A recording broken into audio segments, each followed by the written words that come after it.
Its arena in South Philadelphia still echo those three letters. In fact, those three letters still echo in arenas all over the world today. Those three letters and a crazy man named Sabu inspired me to become a fan again. Eventually, I ended up working for WCW, and my boss at the time probably wouldn't have wanted me to be here. In fact, it outright violated my six-figure contract. But I couldn't stay away. And it wasn't unusual to see other WCW employees here in the crowd. In fact, once I had to hide from a WCW vice president who sat down 3 rows away from me. And the people that were lucky enough to be part of it all were changed forever. They were part of a revolution. They changed the wrestling business. They became forever hardcore.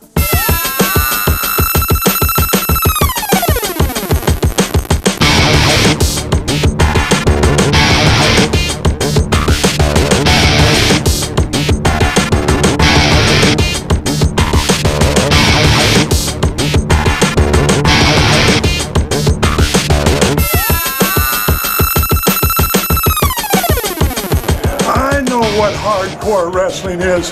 Hardcore, whenever you go out there and you put 105% inside of those ring ropes.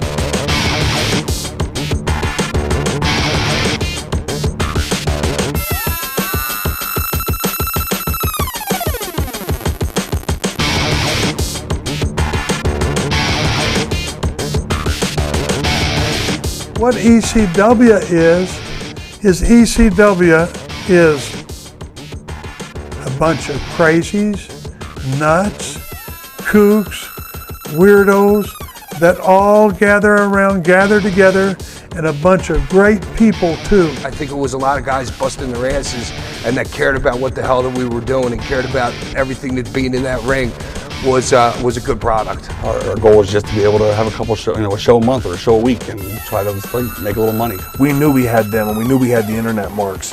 What I didn't know was how vehemently and how profoundly we had changed and altered the business in the United States at that time.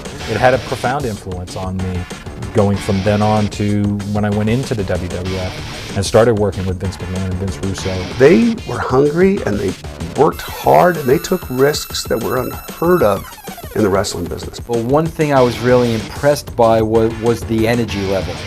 And another thing I was impressed by was the reality of what was going on in the ring. We were like a traveling freak show. And to me, what was special about it was that's how wrestling started, was on the Carney circuit. It was an appropriate name, and it came at the right time, and he used, the best songs in rap and alternative and grunge, and the characters were different. They looked like real people, not characters, really. When we started the Attitude Era, that attitude came from ECW. I've never, to this day, worked in a locker room like that one. If it wasn't for those 2.5, 3 years that I was there wouldn't have been any career afterwards. We didn't have to worry about Macho Man Randy Savage coming to ECW trying to take our spotlight, because they couldn't do what we did.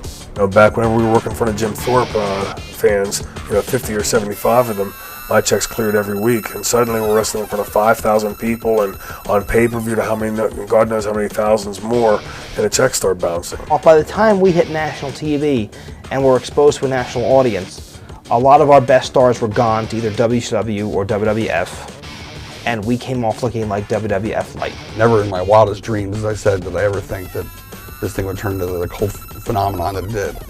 Our goal was just to be able to have a couple show, a show a month or a show a week, and try to make a little money, have a little fun. You're not dealing with an ordinary flunky. You're dealing with a funk. I've been in this damn profession for 35 years, and I've never backed down from anybody, and I don't have any intention of backing down from some damn stupid idiot moron bastard with a damn camera.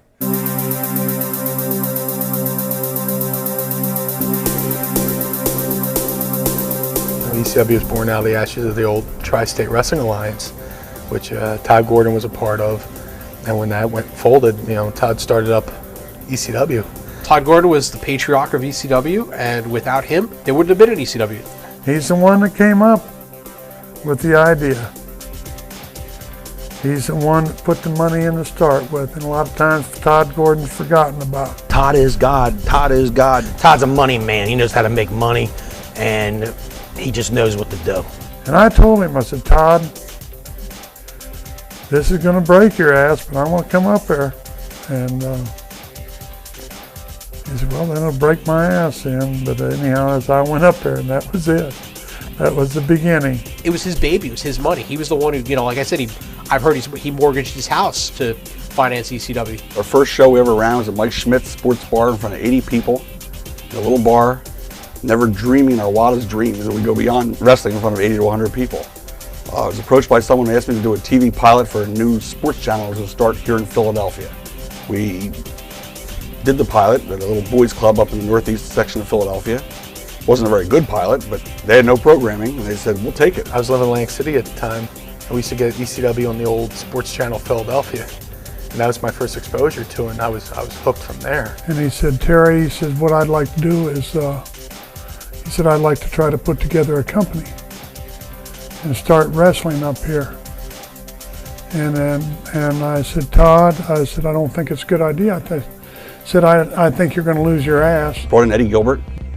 He was adept at putting together a television show segment by segment. He did just that. I learned a lot from him, actually, and he helped put together the first 6 months or so of television. And the product was not good with Eddie Gilbert as booker. It wasn't a good product for Philadelphia, and it wasn't what the people wanted at the time. It was very Memphis. The talent wasn't good. It just wasn't a good product. Eddie Gilbert called me and asked me to come in. I told him I'd come in and do the first shot for him, just one shot. And just to help him out. I had no idea, I'd never heard of Eastern Championship Wrestling, I had no idea what it was or who Todd Gordon was or anything else. Paul was brought in by Eddie to help with interviews. He was, he would help the guys with their promos, he would interview them on the air, he was an on-air talent. And basically that was just it, he was Eddie's friend, and he was an on-air talent.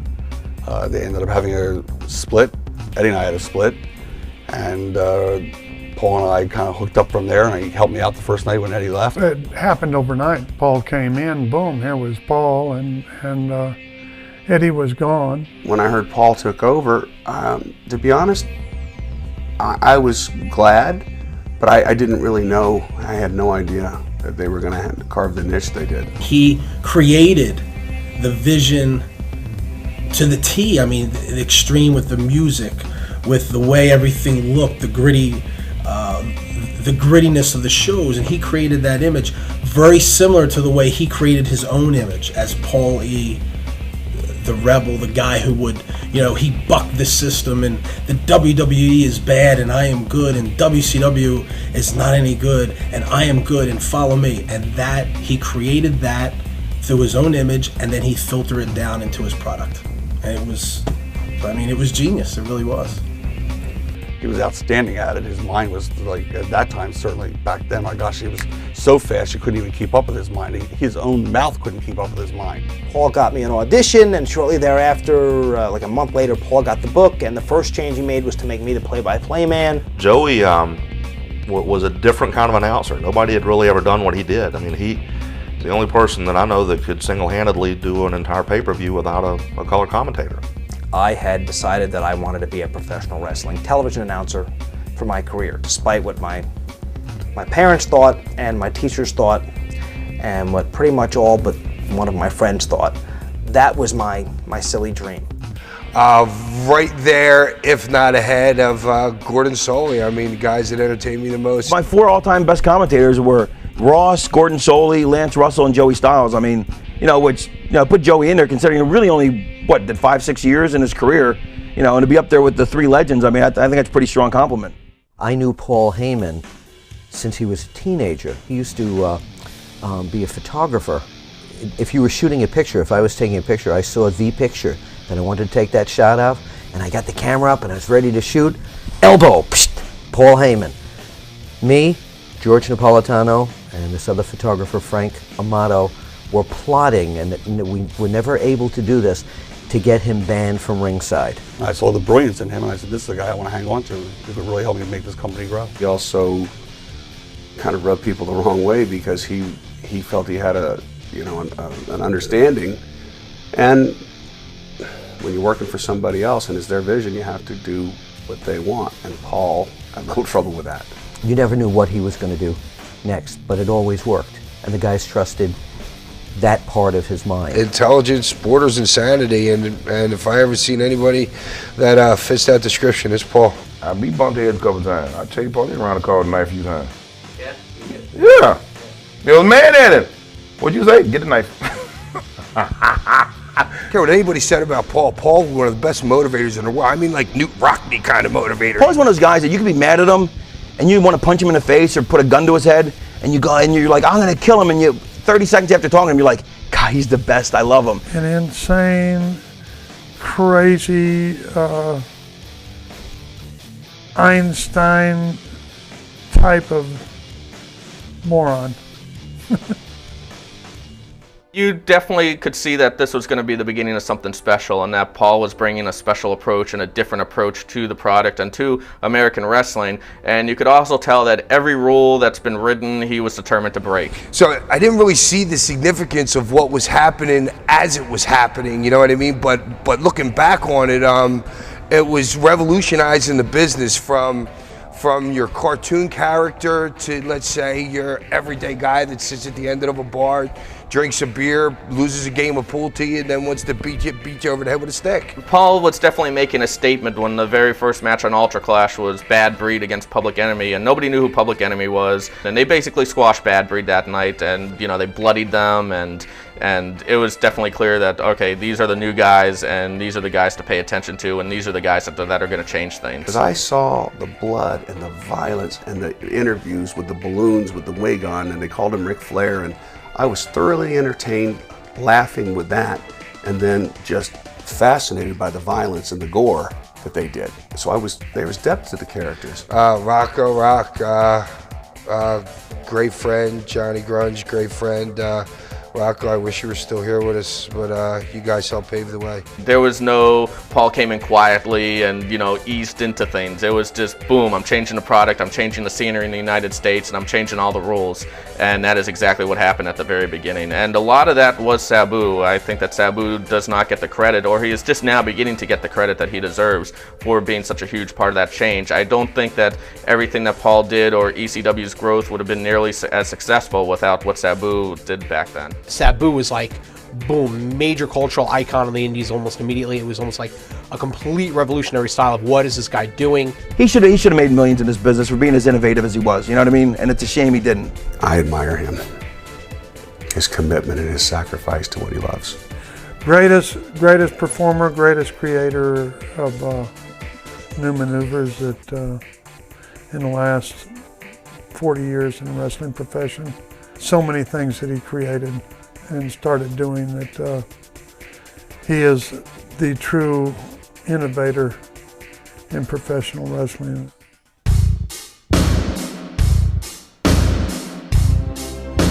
This one day, this guy, Dennis Corluzzo, told me to call Todd Gordon. He was a sucker, and that I could get $500 from him. And so I called him.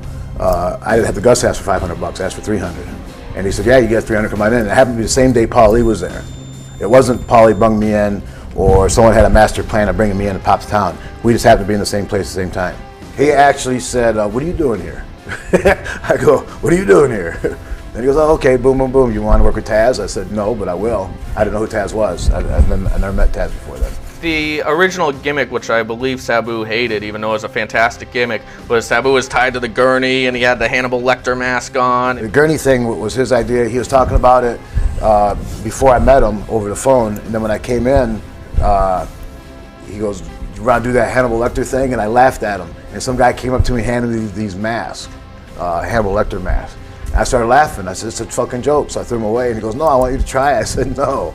So I thought you were joking. Over the phone, I was just agreeing with him because I wasn't faced with it, I thought I'd never be put in that situation.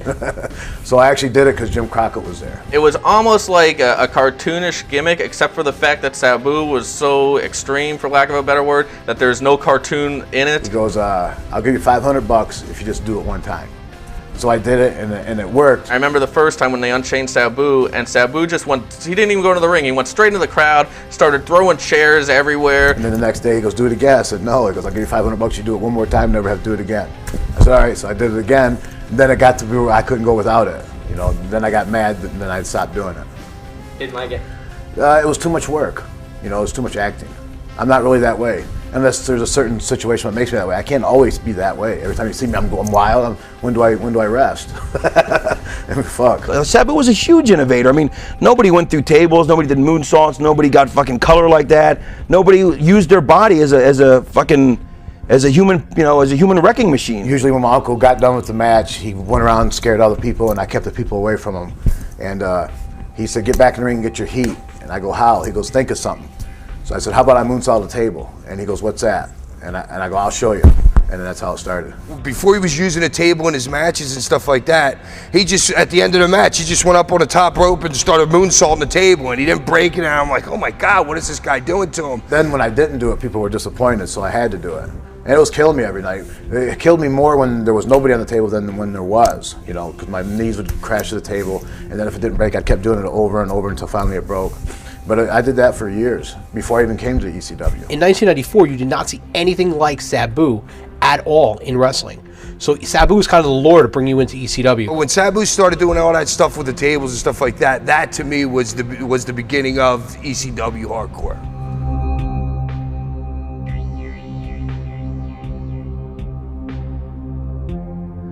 You know, in 30 years, there's a certain number of matches that are memorable, really memorable matches to me.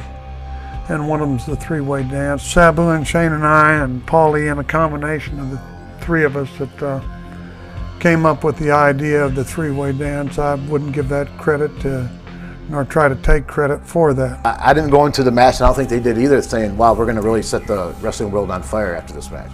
I think we just went out to do our job. We try to set the wrestling world on fire every night.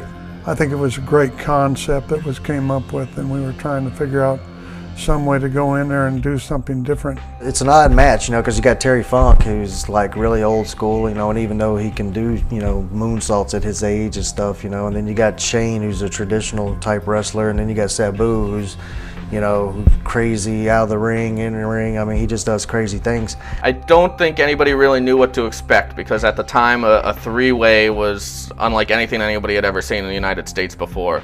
The three of us talked about it, and we came up with that idea, and then went into the three-way dance, which was one of the classic ECW shows of all time.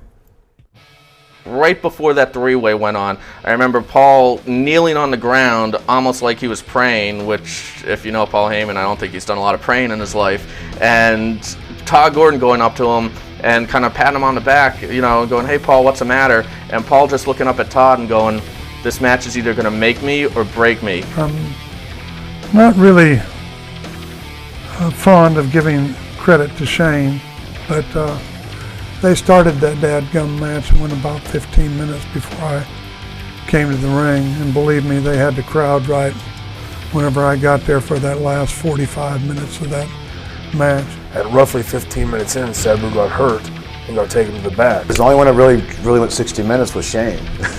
I didn't do 60 minutes. So Terry Funk and Sabu basically did 40-45 minutes each. I did the entire hour.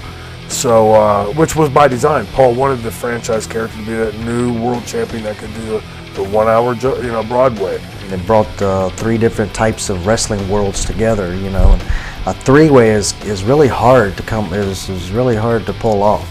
It was the creativity in the dance that began, and it was a wonderful dance. What made that match special is it was the first time in forever in professional wrestling in the U.S. where you had a 1 hour match and they went bell to bell, and beyond that you had a guy, a veteran, Terry Funk, I don't want to say carrying, but helping to make new stars in Sabu and Shane Douglas. It got out of control in every way, and the fans loved it. They really loved it. They really loved it. You know, there was a subtle round of applause and the fans, and then, you know, as I'm laying there catching my breath, I started looking around, and Sherry Martel was the one that actually alerted me to it first. She went, oh my God. And I was lying here and she was standing there, so I looked at her like, I didn't know there was a fan jumping over the railing or what was going on. And I looked up at her, and then she said that, I started looking around, and that's when I realized the fans coming to this ovation. When the match ended, I just stood up and gave a standing ovation and applauded for about 5 minutes. I was sitting right by the rail as the wrestlers came by. I high-fived them, and after the show, I would wait for my friend George, and I saw the wrestlers, hanging around the building, and I went up to each one of them and said, "Wow, that was one of the greatest matches I ever saw in my life. You guys, that was awesome." That was the payoff. It certainly wasn't what Paulie handed us at the end of the night. The payoff was the fans. The payoff was the ECW group, their tightness. It was they also evolved that night. They evolved into a wonderful, wonderful cult and following. And we loved them as much as they loved us. Do you want to see Hogan and Flair? Do you want to see the franchise Shane Douglas without the goddamn handcuffs, without the gap to say whatever the fuck I want to say? One of the best promos ever. He'll take it till he can't take it no more, and then he'll let you know, and then he'll get mad, be like, fuck you and fuck your mama and fuck this, that, and the other, and then later on be like, well, maybe I shouldn't have done that. He'll be like, well, fuck it, I done done this all over, fucking it's done. You know what I'm saying? Shane sells tickets.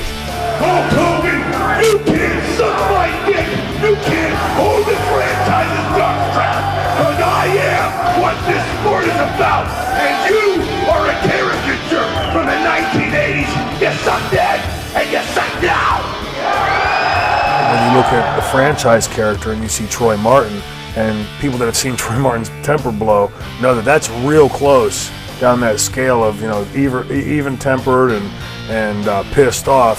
That's Troy Martin pissed off times 10. Shane is the man, in my opinion, who gave ECW their identity. Shane was just an incredibly talented, just this great, young, good-looking babyface who just got fed up with the system, and then and it worked for him. You know, my dad was an old World War II veteran. Always taught me that, you know, you can always be like everybody else. It's easy to be mediocre. It's easy to be middle of the road. It's easy to be non-controversial. But all the successful people of the world, and he went through, my dad used to talk to me about the scientists and the warriors and, you know, all the different people throughout history that made it. These were always people that took chances.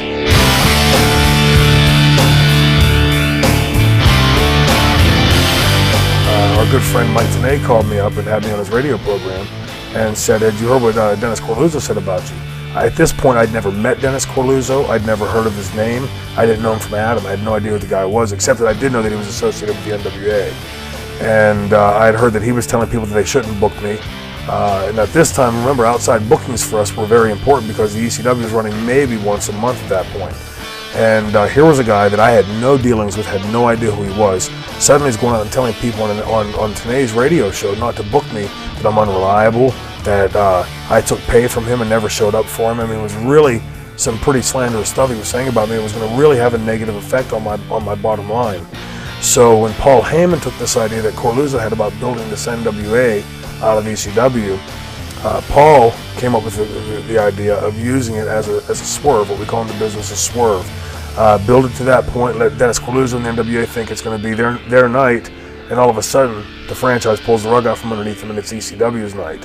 And I'll give Paul Heyman credit. Paul Heyman and I have a lot of differences over the way ECW finished out and the way he treated the guys, and you know, that's a whole other story. But I will say this, Paul Heyman, when it came to that point, you know, if you work for Vince McMahon, as you all know, Vince would say, "Shane, tonight you're going to do A, B, and C." And you either do it or you go home or get starved or something. Paul Heyman had called me for several weeks prior to this, and you know, every time he talked to me about it, he would go over what he thought were the positives, what he thought were the negatives. You know, any question I wanted to ask of him. The only two people that were aware that night of going into it that there was even a possibility that that was going to happen were me and Paul Heyman. For one, the NWA, for all intents and purposes at that point, was just a bunch of indie guys running around, and in many ways it is today, with the exception of TNA. It's a bunch of indie guys running around going, "We're part of the NWA." You know, it's, with all due respect to them, they're indie guys. When you're drawing 60 to 75 people, you do not have any political stroke. As I recall, I remember just how much it angered me that here's this guy coming. He kept, "Hey, buddy, sign this contract, but it's going to be great to have you on board as our champion, buddy." Meanwhile, 2 weeks prior to that, he's burying me on today's national radio program, telling everybody not to book me. And it just sickened me that that two-facedness of the business is something I've never liked, never been able to swallow it, will never like it. And there it was on display for me firsthand. And that's what really emboldened me to go ahead and go through with the idea of throwing that belt down. Shane wins the NWA World Heavyweight title, and he dedicates it to his father who had passed away, which is, just awesome, and cuts one of his great promos. Whenever I'm in the ring that night, I take the microphone and I stop, and there's a pause. You know, some people say it was like a dramatic pause. There wasn't. I was stopping and thinking to myself, do I do this or not? And when I look up to heaven and say, my dad had died right prior to that in October of '93. And I looked up to heaven and I said, here we go, Dad. Because that was me telling him this is the first time as a man I have the opportunity to put this into practice. And come hell or high water, whether it was for better or for worse. And that's when I take the belt and I stop and I do the long promo about the tradition of the Dusty Rhodes and the Real Nature Boys and then yes, the Ric Flairs and the Ricky Steamboats and yada yada yada. And that's why I pause and I stop and I look up and I say, here we go, Dad, and they can all kiss my ass. And I throw the belt down. When that NWA title belt hit the mat, it was like, holy shit! I just saw something that probably wasn't supposed to happen. Holy shit, man. He just threw the belt down. That's going to be some heat. It's a tremendous angle. And then he takes the ECW belt, the Eastern Championship Wrestling belt, and proclaims himself the ECW Heavyweight Champion of the world. And from there I think that's when we became Extreme Championship Wrestling, ECW, and we created our own World Heavyweight title. The problem is the NWA didn't know about this.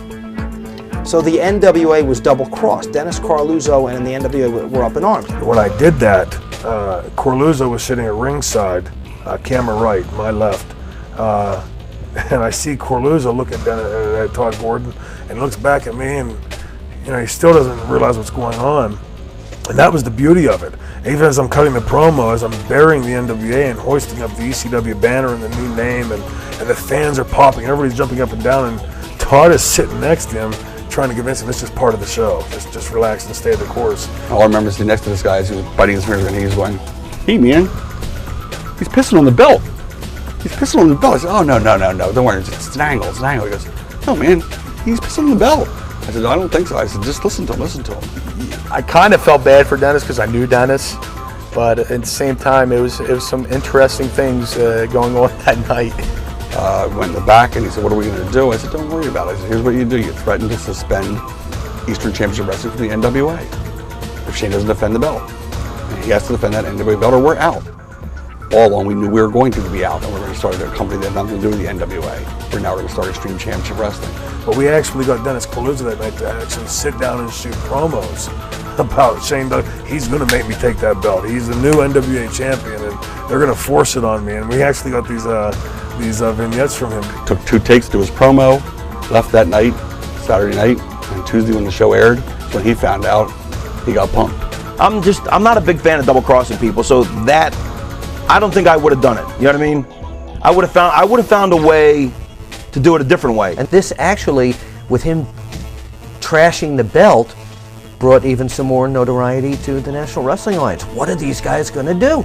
I was kind of brought in, I grew up watching NWA, and that was the only belt I really recognized. Anything controversial like that's a great angle because people were all up in arms and oh my God, I can't believe you threw the belt down. It was definitely the right thing for business. Whether it was the right thing as karmically, it's a whole other matter. You're going ahead and throwing down the belt and spitting on it and doing whatever that he did to it at that time. What's he spitting on? He's spitting on the heritage. He's spitting on what he loves. I mean, he's spitting on the NWA. So what? What is the NWA? I'll tell you what the NWA is. The NWA is a bunch of guys that were there before him that he should remember, that paid their dues and went ahead, and if you would look back and look at that heritage, well, you might find out there's a pretty bunch of good guys that handed you a profession that was in pretty good shape. I felt it was something that had to be done, and it was done in a manner where people still talk and write questions and ask questions about that angle to this very day. Didn't know about it. When did he know about it? Who knew about it? Well, nobody knew about it. Just Paul and I, and then that night Shane. As Paul explained it to me, he was so proud. He said it was a classic wrestling double cross. So you lied. and you screw the whole organization. You call it whatever you want. I mean, that's, you know, in court that's called perjury. You know, and I'm not getting on Paul, because a lot of people like apparently do this. This goes on in wrestling, which I learned in that. I didn't like it so much. I don't think that's a good way to do business. You know, there's critics on both sides of the aisle. It was the greatest thing I ever did, and it was the crappiest thing I ever did. But I honestly do believe that had we not done that night, that ECW would have been relegated to being known as an independent company, a tiny little thing, instead of this company that left this massive legacy that we're now seeing is bearing its fruit. And so, you know, for better or for worse, you know, I'm sure I pissed off a lot of people. For those I did, I apologize. But for the ECW fans that know why I did it, you know, I make no apologies. We're trying to come up with a new name, and we're thinking about using the same letters. And Paul turned to me one day and he said, "You ever hear the word extreme?" I said, "Well, yeah, I've heard the word. Why?" He said, "Because in 2 years, you're going to hear it everywhere." You know, now all the rage in extreme sports, here was extreme wrestling, so it was an appropriate name. I trusted him, and it got extreme. That was my style. That's what I wanted to do. So I was glad to see it go that way, because I never saw myself as your Ricky Steamboat technical kind of wrestler guy. It was tougher, and it looked more genuine. It looked more real than the other federations. And I was getting booed. I was a babyface doing run-ins, and getting heat. Not heat because you did something that they hated. Heat because you sucked. Obviously, my relationship with Sandman was unique, so I guess seeing him evolve to a guy who came out smoking cigarettes and drinking beer, which Paul and I warred over until I finally won, because I said, it is still my money. And Todd's like, "Listen, well, why didn't you just go out and let him be hacked?" You know, and Paul's like, "What do you mean?" He goes, "Well, it started out with a cigarette." He goes, "Let him go out with a cigarette." So for a couple months, I just came out with a cigarette. And then I would sit in the back, I'd have a 30-pack of beer, I'd be drinking beer, and then one day Todd got Paul to let me come out with a beer. And then the Sandman character was really hitting, you know what I mean? You can relate to a man who walks to the ring drinking beer and smoking a cigarette. He'd be one of the guys my uncle would like, who I wouldn't imagine my uncle would like, because he drinks and smokes. But see, that's him. I love Sandman. One of the smartest guys I've ever met. Now, when I first met him, I thought he was just a drunk. I mean, I thought I was a drunkard when I got there. But, you know, here's a guy with a gallon of milk in one hand, a bottle of vodka in the other, and a case of beer constantly going. But as I got to know him, I found I'm just a brilliant guy. And Sandman and I would often hole up in a room, and people would think we were probably up to all sorts of debauchery, but we really weren't. We'd sit in a room all night and play the equivalent of Jeopardy or something. So instead of screwing rats and doing drugs like everybody probably assumed we were doing, a night of me and Sandman hanging together was, "Yo, red guy, I want you to think of a country below the 38th parallel, and it's a dictatorship." Czechoslovakia. Perfect! How'd you know that? Okay, what was the dictator's name? Ceausescu. Red guy, how'd you know that? Perfect! Sit up and play trivia all damn night, but really smart guy, a lot of love for the game, and he's a guy I'd take a bullet for. I love him. I think he's trying to pickle himself. I don't know. You could put him in a mason jar and he'll last for years. Sandman is the prototypical functional drunk. And you know what the interesting thing is? Tremendous family man. Like, you know, a drunken menace to society on the weekends. During the week, he's like the greatest dad you ever saw. Doesn't drink, sits at home, you know, with his kids. Just a phenomenal father. I mean, complete dichotomy. Sandman is the first man that I've ever seen walk into any wrestling business and have absolutely not 1 ounce of wrestling ability. None. And get over like he does. Now I love Hack like to death, but there was a time that if I had a gun, I would have shot him between the eyes. And we always talk about it. Like, remember when we hated each other? He'll give you the shirt off his back if he had to. If he needed it, he'd give it to you. And he's one of the alumni of the VCW. And once again, I ain't got a bad word to say about him. Alcoholic, drug addict, but other than nothing. I'm looking for something different to do. Nobody else comes through the crowd. You know what I mean? So I was just looking for something different to do. So I would come out from different places in the building. You know what I mean? Instead of everybody looking down the runway, I'd like to come in through the front door. If you've never seen the Sandman entrance in ECW Arena, you're missing out on something really special. When his music came on at Enter Sandman by Metallica, the whole place came to its feet and this electricity came. And then you just look at the sea of people all start to turn around. And it like flows across the building. Everybody turns around to see, and then you stick your cane up and then the place explodes, you know? It's a great feeling, you know? Terry Funk again, kid, you gotta do something different to separate yourself. Sandman is the drunken fans with a cigarette in their mouth, drinking and smoking cigarettes. Tommy's like the actual, is like the Mark fan that could never do it. And Sandman's the drunken guy who sits on his couch and goes, I could do that, except they know they can't, but he's just a little tougher, a little more psychotic, and a little drunker, and he can do it. But I mean, those two really epitomize ECW. Tommy Dreamer is one of the guys that wasn't really given enough credit for up there because he held things together a lot. Tommy dipped into his own wallet and tried to keep things going. He loved the business so much. Tommy Dreamer, I'm just gonna, if this gets people mad at him, I'm sorry, but I love him. I admire a guy who did what he did to himself for something he loved. Tommy is a really great guy. He's a true friend, and that's one thing you can't find in this wrestling business is a true friend. I mean, he wanted so desperately to learn how to be a better wrestler. He wanted I remember at the beginning there when he first was being pushed there, and he just couldn't get over for the way, the suspenders and all that, and he just couldn't get any traction with the fans. It wasn't until the Raven angle that the fans really bought into him, and he took that beating and just kept going back for more. The feud that he had with Raven, of course, the ultimate underdog. He actually wanted to die in the ring. He actually figured if he was going to ever die, like if he had ever got AIDS or something, that he would much rather die in the ring and have like me kill him in the ring, because it'd be much more, dramatic, ECW style. Tommy and I, we've been through a lot together, and he's good to work with, and very professional guy, he's got a good mind for the business. Tommy was ECW. Everyone thinks Paul Heyman's ECW. To me, it was Paul Heyman's and Tommy's ECW, especially towards the end once Todd left. He was one of the reasons that ECW lasted as long as it did, and in the ring performer, he was great. And a lot of people didn't even know that, and to this day, a lot of people have forgotten what a great in-ring performer Tommy Dreamer is. Just a great performer. Cactus Jack was another guy. I don't think without him, ECW would have gotten as far as it did. And by the same token, I don't think Cactus would have made it to WWF without ECW. Mick Foley was, and I don't want to be repetitive, but he's another guy who broke his back for those ECW fans. Just a absolute wonderful mind on that boy. His promos when he was doing the anti-hardcore stuff to this day, still the best stuff, the best promos ever, I think, in wrestling history.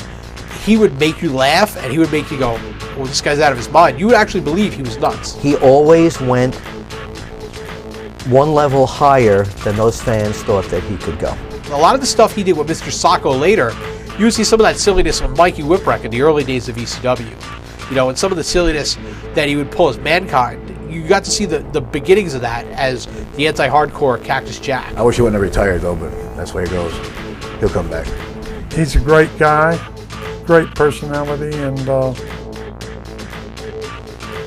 I don't want to marry him. These fans in Philadelphia really, really, really knew their stuff.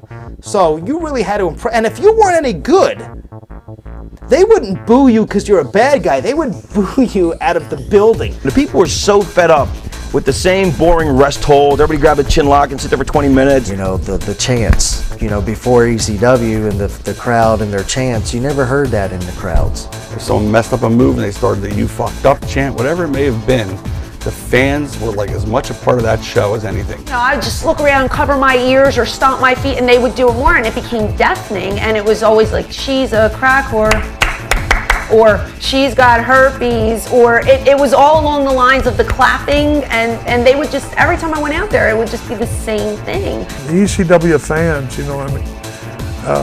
I had a great relationship with them.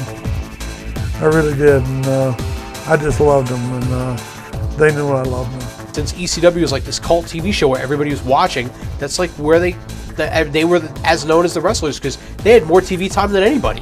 Rats would come from far and near. Bruh, they be on ice boats coming over the border in Alaska. They be, They be coming out of Africa with a bone in their nose. Oh, bro, they come. I'm talking about midgets, blind people, everybody, all the rest. I love the rest in Philly. I got credit cards from these rats. I got my room paid for, even though it was already paid for. I would get advances from these rats, which I ain't never paid back to this day. I rent cars for months, and they call me tomorrow. Well, I rent a car, I be like, bitch, I don't know. The fans are the most romanticized things in the history of ECW. Those fans were very, very demanding, and I mean, they were just assholes at times. When people know your tricks, they stop buying tickets. Same as a magician. If I know his tricks, I'm not gonna watch him but once, maybe once. But when they become part of it, they influence what it is. And I'm talking about the wrestling business or whatever they become part of. And I'm not sure that's always good because it changes the nature of what they liked in the beginning. Everybody hated it because the fans were so smart that, you know, they were like, fuck, these guys are dicks. These, you know, they're talking about the fans. These fans suck. They crap on everything. And so really, it's ironic that the building ended up becoming beloved, but at the time, most of the boys hated it. They hated me at first. That's the funny part, is they're vicious.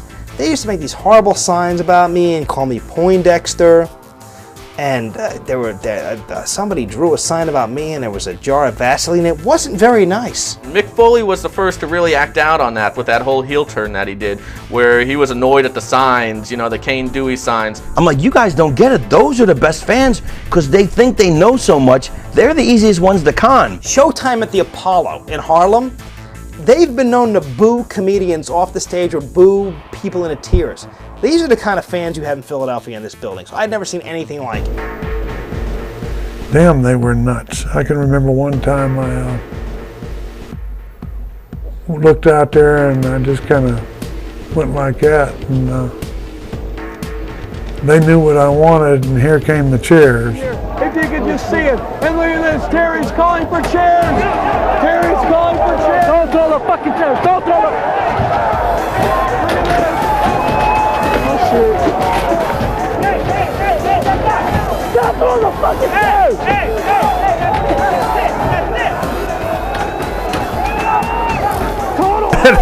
Finally, they said, Funk, do not ever raise your hands like that again and bring them in like that, because the chairs, we cannot have that anymore, because it got to where there'd be 500 chairs come flying into the ring all at once, and it was just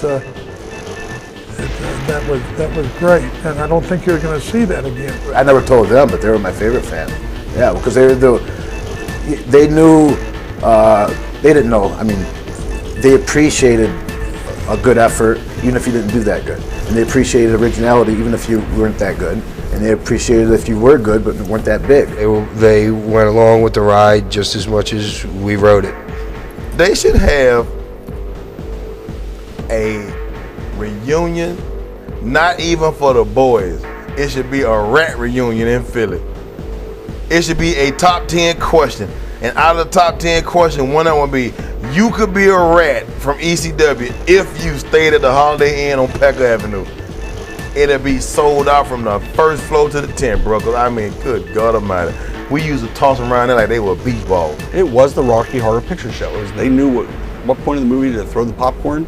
They knew what point of the movie to, you know, it was just like that. It was an incredible experience. We played off of that, we fed off of it, they fed off of it. It was a synergy between us and the fans. And that's why I like to think we were the most fan-friendly promotion ever. Oh my God, the goddamn the rest. I love you. Taz, you know, was one of the most over people I've ever seen. You know, he was, those people, you know, really believed he was the toughest guy in the world. You know, when you first meet Taz, he's not intimidating looking from a size standpoint, but his style of wrestling and the explosiveness in which the way he would throw his suplexes was so believable. But Paulie and Taz convinced the world that he was the toughest motherfucker on the planet. He's cool, good wrestler. Taz ain't shit. Taz is a character. He got everybody food. He's tough. Taz is a fucking cartoon character. He's a t-shirt. Very disciplined, very respectful, and I have tons of respect for Taz. Taz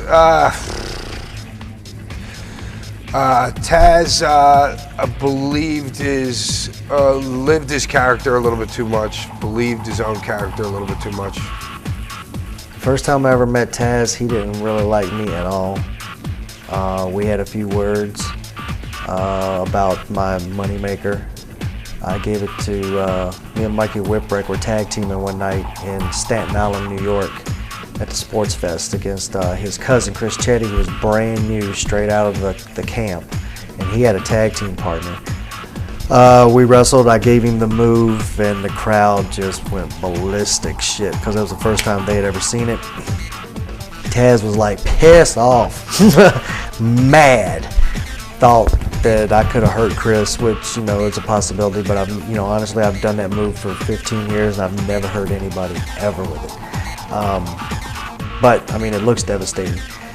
He called it a tiger bomb. He said it was a fucked up tiger bomb, and I said, no, it's a pile driver. And he said, no, it's a fucking tiger bomb. I said, no, it's a fucking pile driver. He said, did you tell him you was going to do it? I was like, yes, I told him I was going to do it. And he called him over there just to make sure I told him, and then he really didn't have too much to say after that. But I mean, I stood my ground, and he stood his ground, and luckily there was no, hands being thrown. I got reprimanded by Paul. Of course, I had every right to be because, Taz was the elder of the group, and apologized, was water under the bridge, and we got along ever since. Me and Taz we didn't get along either in ECW. Taz hated to laugh.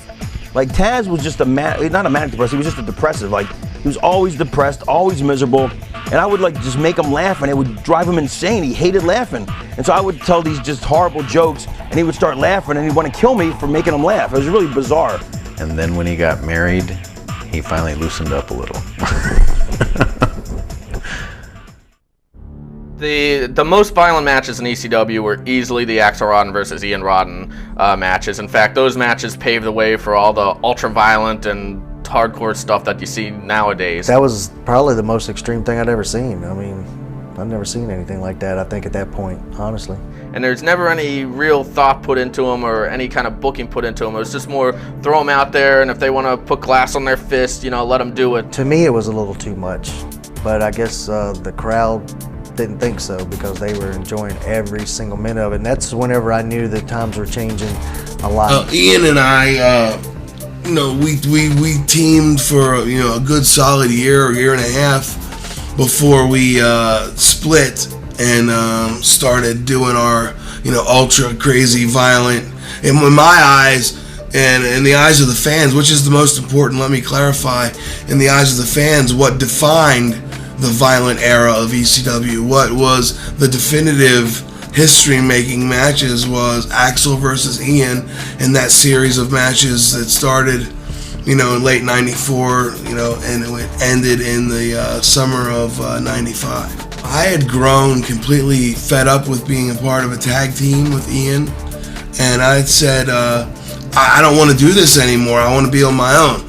And Paul came to me and said, well, if we're going to do this, we're going to have to do something where you guys split up. And I was like, well, that's fine with me, I just don't want to be a part of this tag team anymore. I want to, do something on my own. And he devised the idea of we wrestle the pit bulls and a losing team must split up. And we lose, we split up, and we go into doing these series of matches. Now, mind you, the first ever barbed wire baseball bat match that we did, we're swinging bats at each other, getting them stuck in our legs, cutting our arms up, look at, just completely just decimating ourselves, for the good of what we thought, ECW was. I mean, the old Goo Goo Doll song, scars are souvenirs you never lose, and these are all souvenirs of, ECW, something that, as much as I may try to forget, all I have to do is look at my right arm to remember that we did those type of matches not from a blueprint, but we invented it as it happened. We were redefining what hardcore wrestling was. We were inventing, in a sense, a new way of ultra-violent hardcore wrestling that no one had ever seen. He really was a hell of a worker, so it was a shame that he never got to move past, the whole hardcore thing. Blood and Guts was always on the undercard, and it seemed like in '95, towards the summer, it kind of moved up to the main events. Raven and Dreamer were brawling in the main events. Mick Foley and Sandman were having barbed wire matches in the main events. Paul Heyman knew what he was doing because it helped make the company a lot of money. He's like, Paulie wants you to call him right now. You know, you're gonna start with him. I'm like, all right. So I call Paulie up. You know, Paulie goes, I'll call you right back. You know, the usual. Finally calls me back, lays out everything when I'm starting the whole 9 yards, and then I hung up the phone. I'm like, I have no idea what he just told me. I was so, you know, drugged out the night before. I'm like, I have no idea. I didn't even know when I was starting. I'm like, well, I can't call back now. You know, it's like, hey, listen, I was pretty fucked up. I have no idea when I'm starting. So I'm driving all over town, and it's getting late. I'm like, fuck, I'm gonna get there. The show's gonna be over. Now I'm really fucked, right? I finally get to the building, you know, like 10:30, 11. But luckily their shows ran long. Paul's like, hey, what are you doing here? You're not starting until next week. I'm like, ooh, I start next week. That's when it is. And I'm like, I just thought I'd come hang out. You know what I mean? So he's like, cool, whatever.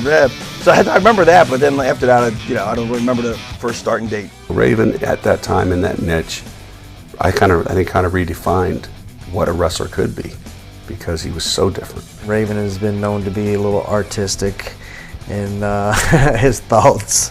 You look out into our audience and you see people just like, you know what I mean? People can relate to his character. He's pretty smart. When it comes to the business, I think he comes up with really good ideas. Great mind, great wrestler. Cool guy, super cool. What a complex individual. Never know what kind of mood Raven's going to be in. Real intelligent, but can be a moron at the same time, and half the time maybe a little bit too smart for his own good. Raven and I were just always the type, it was just, hi, how you doing, and that was pretty much it. You know, I rubbed a lot of people the wrong way back then. I mean, I did for years. I mean, not just back then. Raven has been around for a long time. Raven plays the game. He's what a heel from 1965 in the wrestling business would look like today. Everybody who's a producer or a booker has a character to identify with. Like Vince McMahon, he saw himself as the $1 Million Man. He also saw himself as, when Lex Luger's USA character, that's who he saw himself as.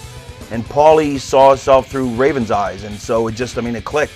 You know, I've always used this analogy. I mean, not that I'm a De Niro, well, he is a Scorsese, but I'm not that I'm a De Niro. But I don't think he's ever had anybody, and I've never had anybody that we've worked with that had more symbiotic relationship together. Scott used to come into the locker room with, he'd have a napkin from the Waffle House in this back pocket. He'd have toilet paper in this back pocket with stuff written on. He would come in with just stuff, pulling stuff. He's like, oh, what's this? All these ideas and stuff that he's got in his head, you know what I mean? Raven doesn't get enough credit for the changes that he made in the product, because when Raven came in, I guess he got in Paul's ear, or he took more of a part of it, or maybe Paul was just evolving the product at that point, and that's when the pacing of the shows really started happening. I walked into the dressing room and they were holding, Raven was holding a class, and he had the whole dressing room in there, the young little Guido, the young Danny Dorian, the young Roadkill, all of them back in the day, were watching old UWF tapes.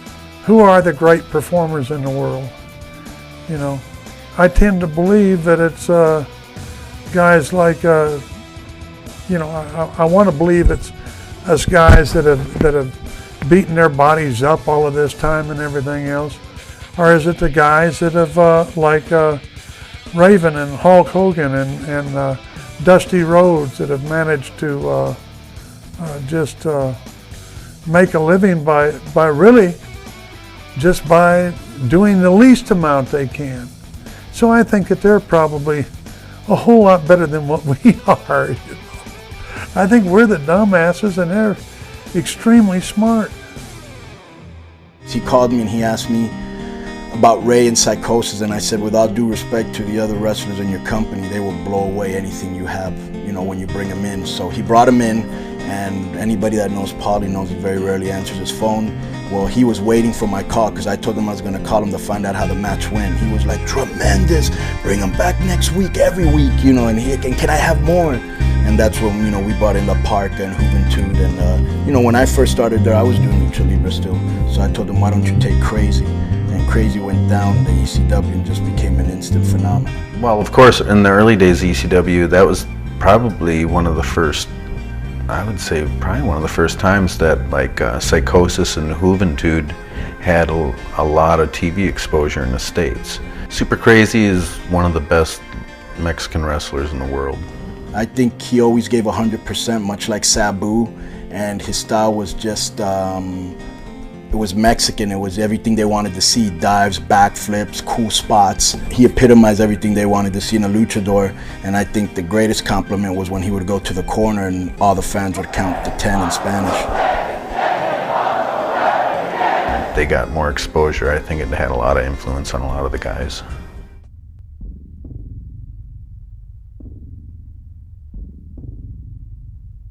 They were having their match, and during the course of the match, Mick wrapped a chair right where I'm sitting right now. Mick wrapped a chair in a t-shirt, and I guess it had some lighter fluid on it. He lit it. Here was the idiocy of all of us, because when they put the towel, and they set it on fire, they used tape to hold it there. Well, of course the tape's gonna burn too. So of course the tape burns, the towel falls off. Cactus had the chair, and it got hot. He dropped it. He picked it up, and he goes to throw it towards Terry Funk, who had just gotten out of the ring, and by now the tape had melted, so the flaming towel that was on top of the chair, when he threw the chair in that direction, became a frisbee and started, flipping around and literally flew out of the ring and landed on Terry Funk's back and bounced into the front row. Mick automatically jumped on top of Terry to put him out. I thought that was great stuff. I mean, that's some good shit right there. You know what I mean? Cactus literally on fire. I mean, how much more extreme can you get than that? The first reaction of a lot of the fans were like, "Who concert?" Because people were running for the doors. It was almost like a riot atmosphere. I had friends come from my job at News Corp who had to see this ECW thing, and they were evacuated with the rest of us. I thought it was perfect. I mean, Cactus didn't have a problem with it. You didn't see Terry Funk come out here and apologize afterwards, did you? Me and Dreamer had this great angle. When the lights go out, we go up to the crow's nest, and I got him crucified. Except by now the place is, filled with smoke. People are stampeding out. So not only am I not remembered for being in the angle, but nobody never got to do our big angle. Our angle at the end, no one saw. The footage stunk of it. So there's only like one shot that Paulie ever kept. Just Paul, Dreamer handcuffed, crucified up on the crow's nest. I was so embarrassed going back to work that Monday that I had actually invited people who came down from New York who had to see this. And it was just, we had this bloody guy hanging half dead from the rafters with girls like crying and screaming and running out. And then we got evacuated because people were getting asphyxiated with this horrible smell. It was humiliating. It was awful. It was just so awful. So awful. I actually thought it was the death of the company that night. Next month, everybody came back. Paul apologized to the ring and said, "We will never use fire in ECW again," which probably lasted for 5 years. That little building on the corner of Swanson and Rittner Streets in South Philadelphia, Pennsylvania. I was born near the building. I lived near the building. It was the Madison Square Garden of ECW. The one thing that I remember mostly about that building was the electricity. You couldn't even fit people into that building, and it was like 100 degrees, and we'd be sitting in the front row with shirts dripping of sweat, and the smell of it, and going into that bathroom and piss all over the floor. It was absolutely disgusting, but I would never miss a show. I sat right in the front row. You can watch a lot of those old all those tapes where I was in the front row, and then I graduated to being a bleacher bum. The only memory I could have from this night is in this building is when I broke my neck. I was just getting over surgery because I had tore my bicep tendon. I had that repaired, and I was doing a run-in on that, and he hit me with a move that was supposed to not land me where I landed, put it that way. Shane, gave Gary the DDT, and I don't know if Gary took it wrong or. What happened was I didn't realize it, but it broke my neck. And Shane did it. 250 pounds of my weight is snapping your body down and at an awkward angle. So you have to pancake flat to protect yourself. And I kept telling him that all day long, and he kept telling me, "No, I'm gonna take it like that. I'm gonna make it look really good." And I said, "No, Gary, I'm telling you, pancake flat on this thing."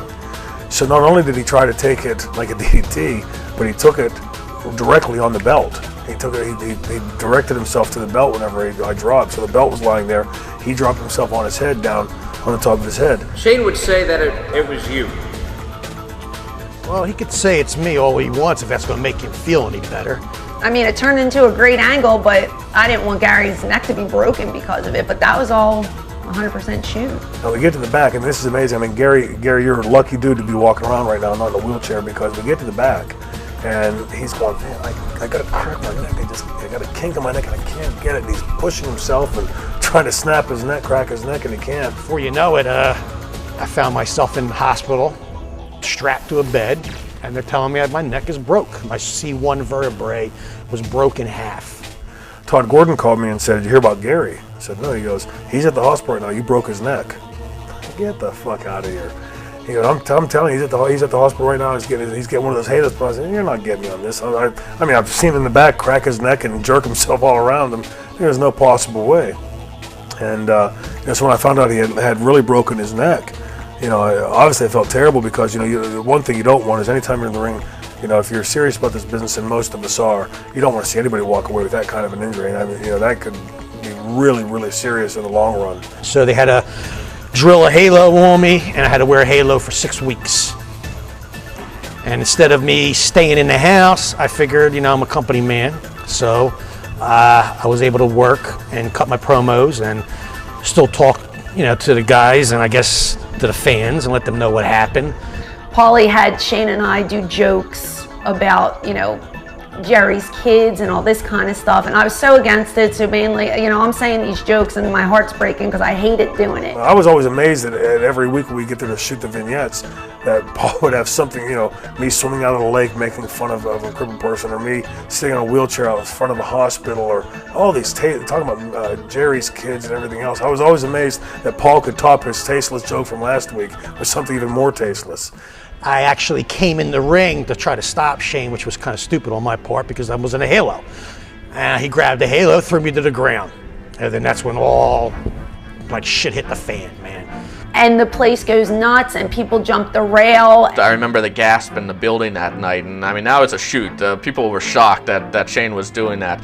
I ended up taking me away in the ambulance. People jumped the guardrails. I know Shane took off out the back door because he didn't know what was going on. I got spit on, somebody punched me, somebody hit Shane. So when I get to the car and I'm trying to get out of there and there's fans all around me punching me and kicking me, I can't get the door open. And the doors are locked and we can't get in the car.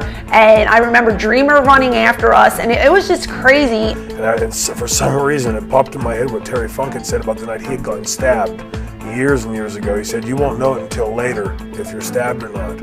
So I paused and I'm sitting in the car and we're driving down away from the building. We're safe now. And I stop and I start feeling myself to see if there's any knives sticking or any blood any place. People were crazy. People jumped the rail, and that's how much heat we had for that angle because Gary was loved, and nobody liked us. My God, he broke his neck. I do remember that the angle was incredible, and that was definitely the hottest Shane ever was as a heel.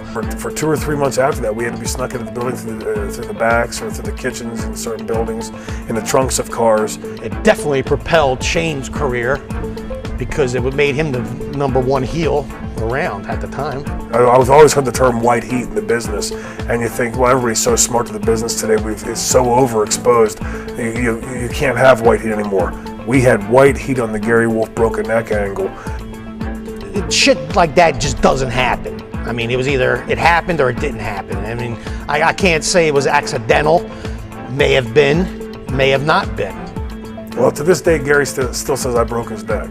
And I beg to differ. I say he broke his neck. Yeah, the boys hung their jackets on my head. That's what makes it even more compelling, is that these fans that were so smart bought into it such hook, line, and sinker because of all the tasteless stuff that we had said, and the fact they knew that Gary's neck was legitimately broken, and all those factors playing together. That's the beauty of the whole thing. That's why when everybody tells me they're a smart mark, I say, yeah, but the key word there is still you're a mark.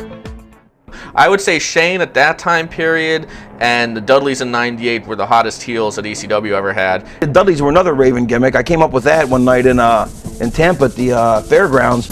Me and Dean were screwing around Malenko, and I'm like, and he's like, "What are you doing?" I'm like, "I'm putting on the foil, coach, every game, like in Slapshot." And so I came up with the idea we needed, Hanson brothers all wear the glasses and all, bunch of meat, jarheads, not jarheads, but really, meathead types. As heels, I mean, they would cause riots in the building. They just had it. Probably the most famous tag team ever in ECW. They can rile somebody up like no other person could. We're always cool with me, and I'm glad because I'd hate to be on their bad side. Bubba Devon ain't shit. Never have been, never will be. Good guys. I don't know, they said they invented the table, so I guess I got heat with them. Those guys, really did a lot for that company. I mean, they did lots of advertising, and they did promoting, and ring stuff, loading, unloading. Great guys, love working with them. All the power to them because they made a huge, when they left here, they made a huge impact, and they left here on the circumstances that were right for them. There was a big storyline that they were getting ready to film that they had to get in.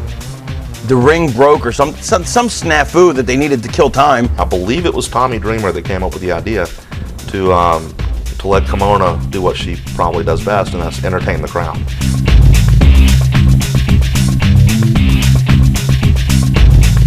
I remember they cleared everybody off the stage. They got everybody positioned, and so what are we gonna do to kill time? We just send her up there to go dance, entertain the people.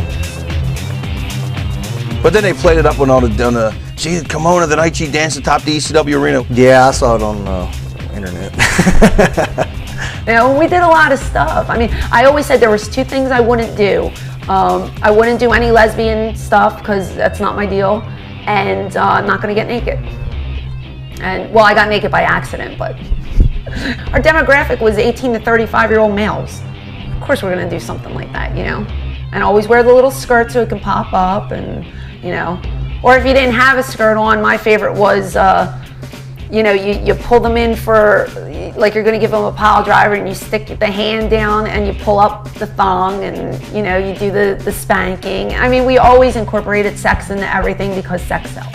I think a lot of the male performers don't understand what it is to be a female in the business, and it's very, very hard. Because no matter what you do, you're sleeping with this guy, you're sleeping with that guy, and this guy, with that guy. No matter what you do, because it's never talent. So my first night in ECW, working in front of a live crowd, I meet Paul Heyman. I take a chokeslam from 911, and I get hooked. Paul, he always thought of Shane as like the captain of the football team, like the star quarterback, so he made me his head cheerleader. So I know that's where that name came from. The Queen of Extreme, I'm assuming Paul made that up. She came across as a girl that would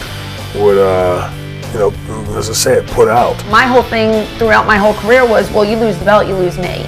My legs are going to be shut if you lose that belt. I mean, I remember one time Perry Saturn coming up to me with Taz and saying that I was a hypocrite.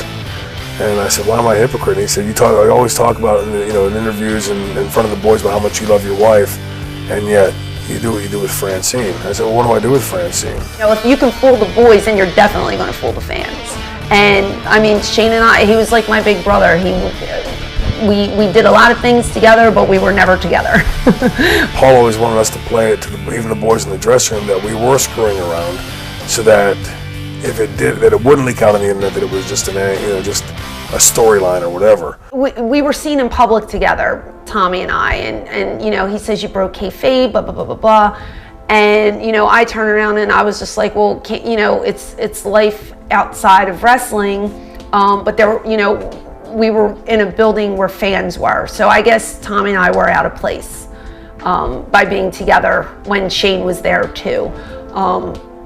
But he got mad at me for that, and him and Tommy kind of had words, and it just became, and Paul got involved. It just became ridiculous. So I went to Paul and I said, Francine thinks that she should be put with Tommy, and if you want to do that, I'm cool with that. And he went off, not mad at me, but he went off telling me I've already told her no, and it pissed me off because again, she'd already been told no and asked me to go do her dirty work. She was trying to set me up. After that, he didn't talk to me and there was like a 4-month period where we were working together, but we really weren't working together because I was doing nothing at ringside. She kept whining and complaining about it, and and then finally, the one night I went to the ring, we were in Philadelphia. And I went to the ring and I held the ropes open for her. The entrance where I hold the ropes open for her, she would turn, give me the kiss, I'd beat my chest and give her the cock of the walk, give her center stage. And to my knowledge, I don't know of any other world champion that ever gave his valet center stage over his entrance. I did that because I thought it was the right thing to do. And that particular night, she turned around and looked at me and said, kiss me. The hard camera was directly behind me. So I held the ropes open for her. She came up and she turned like she was going to kiss. She came about that close to my face. So on camera, it looks as though she's kissing me. And she goes, I hate your fucking guts, you motherfucker. And she turned and walked away from me. I would never disrespect somebody. I never said that. When we got to the dressing room that night, I told her in no uncertain terms what I thought of her. and I told her to her as brutally direct and as frank as I could. And you know, if she thought I wanted to punt, it wasn't that I was saying. I was calling her a. I haven't talked to him in about, good Lord, probably since '99. It is what it is, and she did what she did, and you know, my conscience is clear.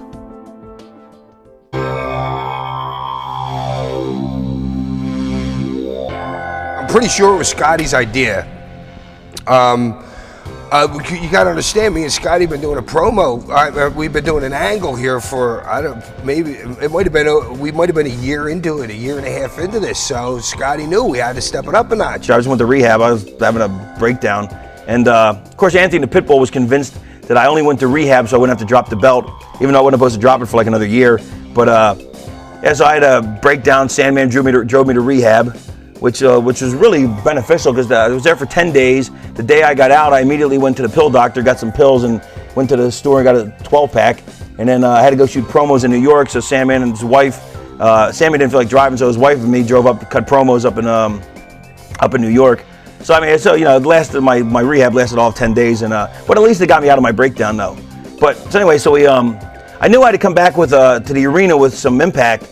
So I was like, oh, I'll crucify the Sandman. I'll you know, he's a carpenter. He can build it. So I'm not going to build it. I obviously had no qualms with doing it. So I built the cross, had it stuffed under the ring. Kurt Angle was there because I was the guy that made contact with him through Mark Madden. His main concern was that we didn't do anything that came off as so outlandish or anything that involved him, because he didn't want his character to be wrapped up in any kind of controversy. Like, here's the thing, is if we have it in the ring, people are going to see the play develop. They're going to see a cross. They're going to see what's coming. I don't like anybody to know what's happening until it happens. So I had it under the ring on the near camera side, and I had me, Meanie, Nova, and everybody circled around so nobody could see what we were doing. Our bodies were covering it, and we strapped the Sandman to it, and then all of a sudden we hoisted it in one big motion, and there he is. 80% of this country is Christian. It's the religion that changed the world.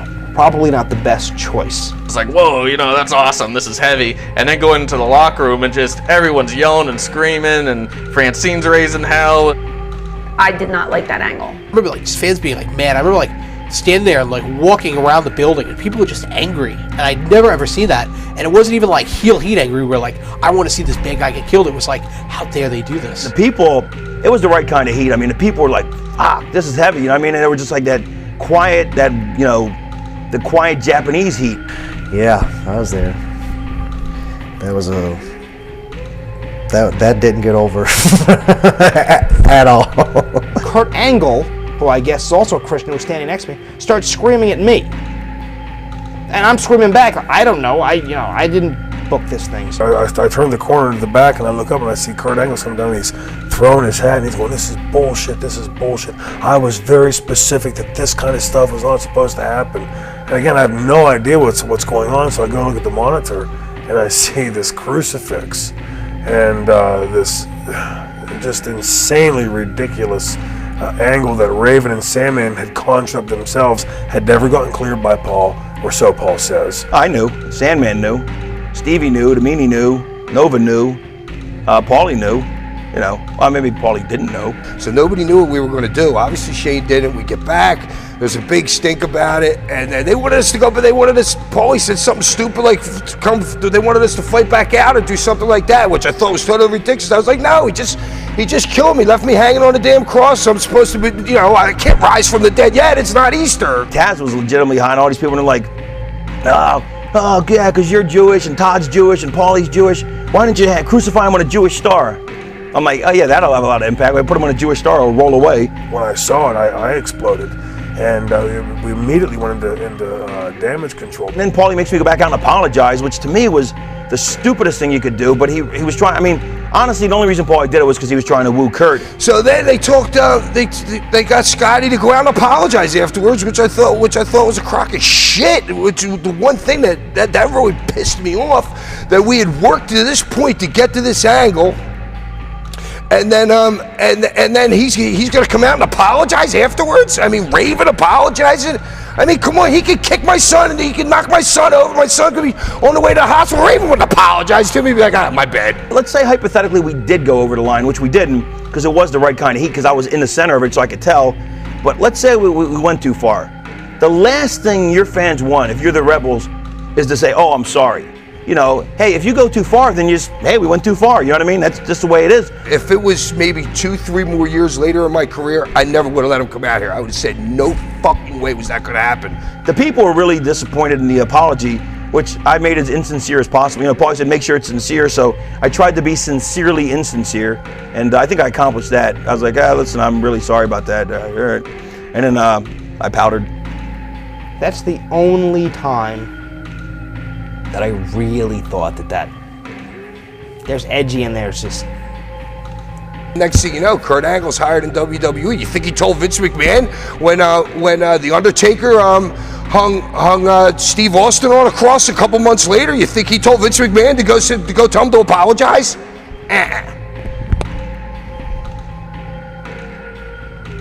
That's my take on that angle, Kurt. Let's leave God out of our business. Let's give him a break. I mean, we don't want to get him into our business, do we? No. I said, Mustafa, I'm the gangsters. New Jack is the gangsters. I could dress my mom up to play you. I don't need you. So just get paid, act stupid, and be happy. Once Mustafa was gone, New Jack took off.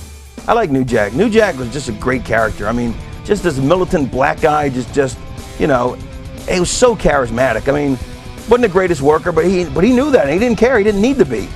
He knew that all he needed to come out with a noose, with a fork hanging off it, and beat somebody up. One of the most dangerous men in the business. You know, there's a code between the guys to take care of each other, and when they're in the ring. And New Jack knows about that code, but it's not many times that he abides by that code. That guy's lost his fucking mind. New Jack, great guy. Well, you know, we've had our problems, but New Jack's another one of those guys that marches to the beat of his own drum. And if you notice, there's no shit around my face, no flies. You don't see no flies. Meaning I ain't kissed nobody's ass to get where I am. You know what I'm saying? Never have, never will. So it's all good. I ain't mad at y'all.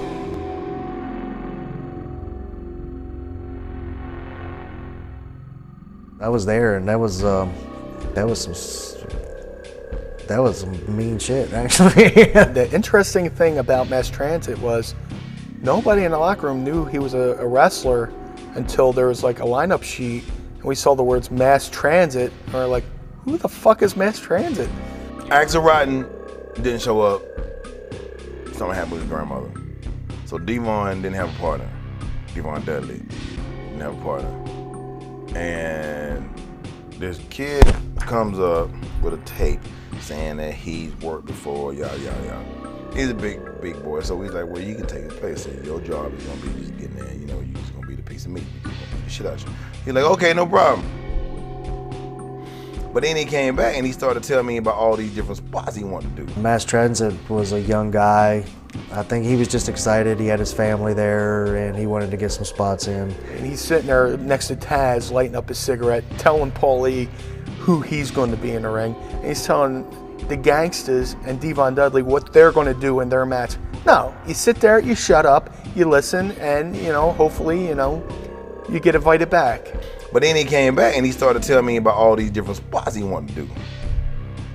Then he said he wanted to get color, but he didn't know how to do it. He asked me would I do it. And I said, yeah, I'll do it, gladly. So when it came when the time came for him to get color, I cut the shit out of him. Now he didn't say this long or this long. He just said he wanted to bleed, so I cut him. When he took it, he put his head down to sell it, and he's like, oh. But when he looks up, he looks back down and realizes there's a puddle of blood this big. And the first thing he does is he looks down and then he grabs his head and then he does this a couple of times. And I mean, it wasn't funny, but it just kind of struck us as funny because when he looks down and he sees the blood and realizes how bad he's cut, he screamed like, you know, like a little girl. I mean, it looked like somebody kicked him in the balls real hard. You know, he had nothing but that high falsetto going on. You can see his skull. You know how your skulls are like mended together? You can see it. I cut that boy deep. I cut the shit out of him. I had like a surgical scaffold. Everybody said it was like an X-Acto knife, whatever the hell it is. I had a surgical scalpel and I had on a piece of wood and I just cut him real hard, like, whoosh. And he bled. A lot. It was odd because whenever they got back to the dressing room, New Jack had to scram. The cops were pissed, and they were the ones that were actually pressing charges. I mean, as over the line as New Jack went, I mean, part of it, you know, could have been justified. Any regrets about that whole incident? I don't regret it. He had no business being in the ring. I mean, fuck. I mean, they told me he was 20 and I found out he was 17. That was not my fault. Do I regret it? No, I don't regret it. Welcome to the business. Rolling out the door, the kid like grabs the door. He was dead, but then he comes alive, you know, and he grabs the door as he's rolling. No, Dad, I'm one of the boys, you know. And then they reel him out. We don't do that, you know. I was like, okay. Then 9 months later, I was in court for aggravated assault, mayhem, aggravated assault with intent. They charged me with the same thing. It was worded 5 different ways, but it all meant the same thing. And they offered me 5 years and went to jury trial, and I got acquitted. Free like OJ, did it and got away with it. So that was that, bro. And I was doing various independent dates in the Northeast. And I was always running into Raven and Stevie Richards. And one day Raven talked to me and said, "Hey kid, you know, we got an idea for Stevie, and it's a real big fat guy that dresses like Stevie. The guy we have in mind, you know, he can't really bump. But you know, you kind of fit the description, and you can bump. You do a good moonsault. Want the job?" I said, "Yes, I do." Yeah, yes, I do, and I'll wear the Daisy Dukes of Pride. I used to make them impersonate tag team favorites of mine. Like I made Stevie dress up like Baron von Raschke with a bald wig, and you know, the meanie be Colonel Domini, and Stevie's walking around with the claw going, "Do not worry, meanie, I will not hurt you." And just preposterous stuff, just to entertain me. And I was talking to Al Snow. I was like, "Yeah, we should come out. You know, instead of the New World Order, we'll be the Blue World Order." You know, he started cracking up, and we're thinking of ideas. So the Blue World Order went from being a one-night deal to being a 9-month, you know, run. The locker room was such a tight-knit family that even the way I left, and I came back a totally different person. You know, with the gangbang queen on my arm. I mean, they welcome me back with open arms. To this day, people still tell me, you know, walk up to me on the street and, you know, scream BWO, BWO, BWO, when you bring them back to BWO. I was there the night they did the ECW invasion at the Manhattan Center, and it was the first time I was at the building. And it was really cool, actually. I mean, just the setup of the building, and I sat up on the second tier with Vince Russo, and we actually watched the entire show from the second tier. 90% of the fans at the Manhattan Center that night for Raw were ECW fans. I remember sitting down and talking to Tommy Dreamer, you know, how nice these guys were and how much they loved the business and how much they were killing themselves to succeed, whereas we were in the middle of a war with WCW. And I mean, everybody was concerned about contracts and who was going to jump and if we were going to survive. And here you have a group that everybody loved what they were doing, and you can tell by seeing everybody backstage there that night. We were going to the catering. We get there, and we get the runaround of where we're supposed to dress up in the locker room. And, you know, Taz is already like, "They're ribbing us already, brother. They're ribbing us already." Top talent really saw us featuring them on our show as a complete waste when we were getting our asses handed to us by WCW. Yes, I was the one that, you know, I was pretty much the head writer. And would you say that you borrowed ideas ever from ECW? I did later on, like when the Big Show went up to WWE and he choke slammed the Undertaker and the ring broke. I stole that from Paul E. and the Bam Bam Bigelow Taz angle. You know, I just said to Vince McMahon, if we're going to get the Big Show over, you know, and Undertaker's a big star, if he choke slams, you know, Big Show choke slams Undertaker and the ring gives, I mean, that's a pretty good out on a show, and it leaves an impression of people going, "Oh my gosh, And I stole that. WWF had become ECW. The whole attitude thing, the whole shoot promos thing, the whole edgy, even they changed their colors from red, white, and blue to red and black. It survived because of ECW. And ECW is really the company that eliminated Vince McMahon's opposition. Now that sounds rather crazy, but it's true. Because if that product wouldn't have been introduced by all of us, well then it would have never been picked up by Vince McMahon, and WCW would have ran over the top of him.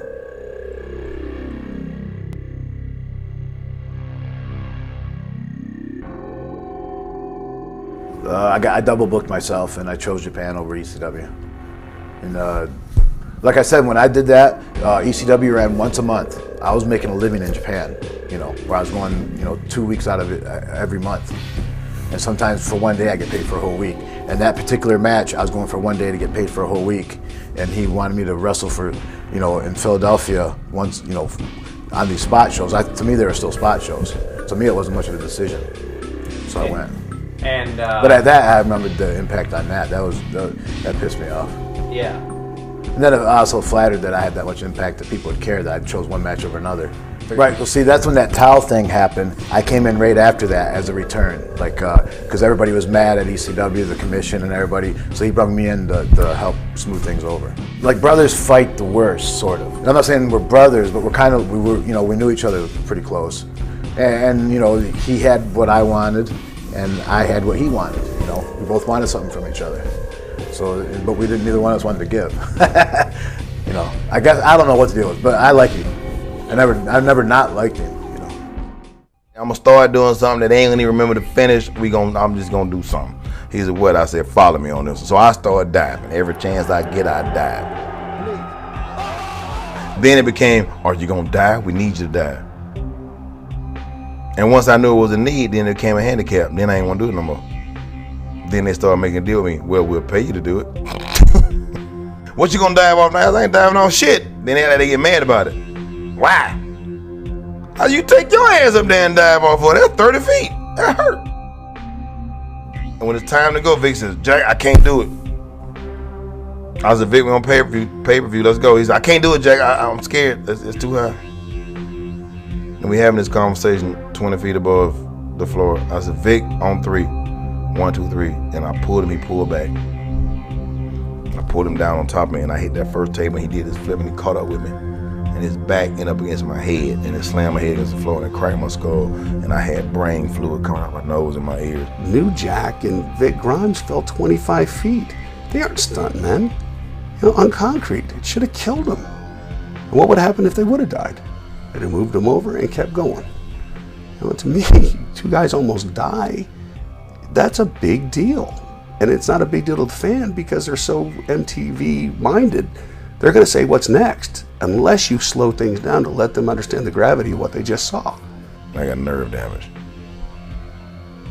in my right eye. And I can't see out of my right eye right now. And I would never be able to see out of my right eye again in my life.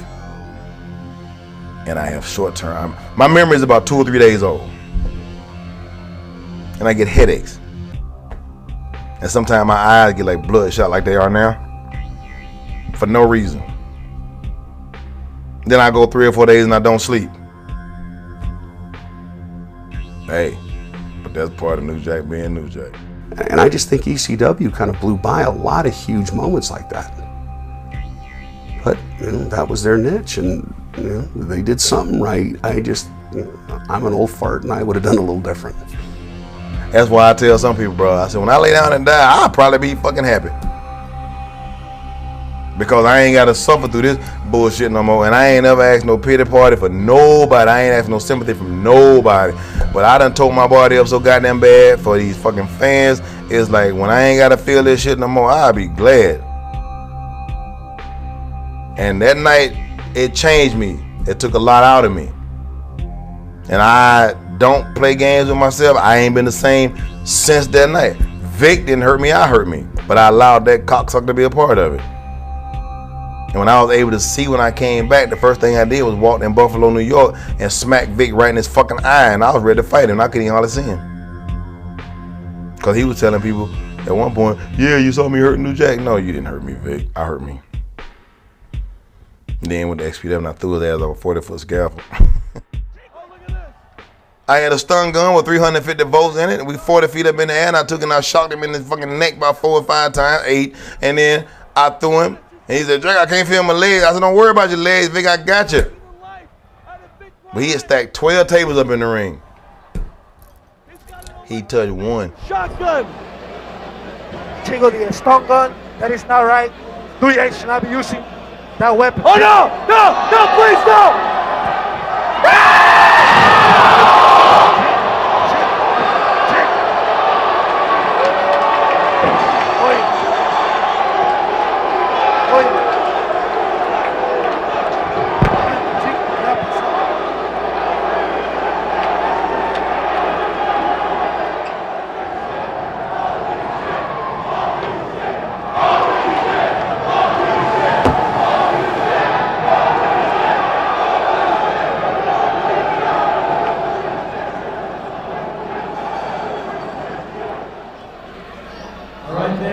Thank you all for coming. We're going to need to clear the building, call an ambulance, and we're going to need to keep the area secure. Big Grunt is going to need medical attention, please. Let's clear the building. I threw Vic over them tables. I was trying to throw him. I wanted him to land on a post, the turnbuckle post. I was hoping that he landed head first on top of that pole. But they had moved the scaffold back about another 5 feet before when they were building the scaffold over the ring. And I threw him as hard as I could, and he hit the rope and bounced back in the ring. I wanted that to hit the floor. I wanted him to die. I ain't got no love for Vic, none, because he's a fucking idiot. Sure is. But it's all good now, because I'm friends with everybody. No, really, I am.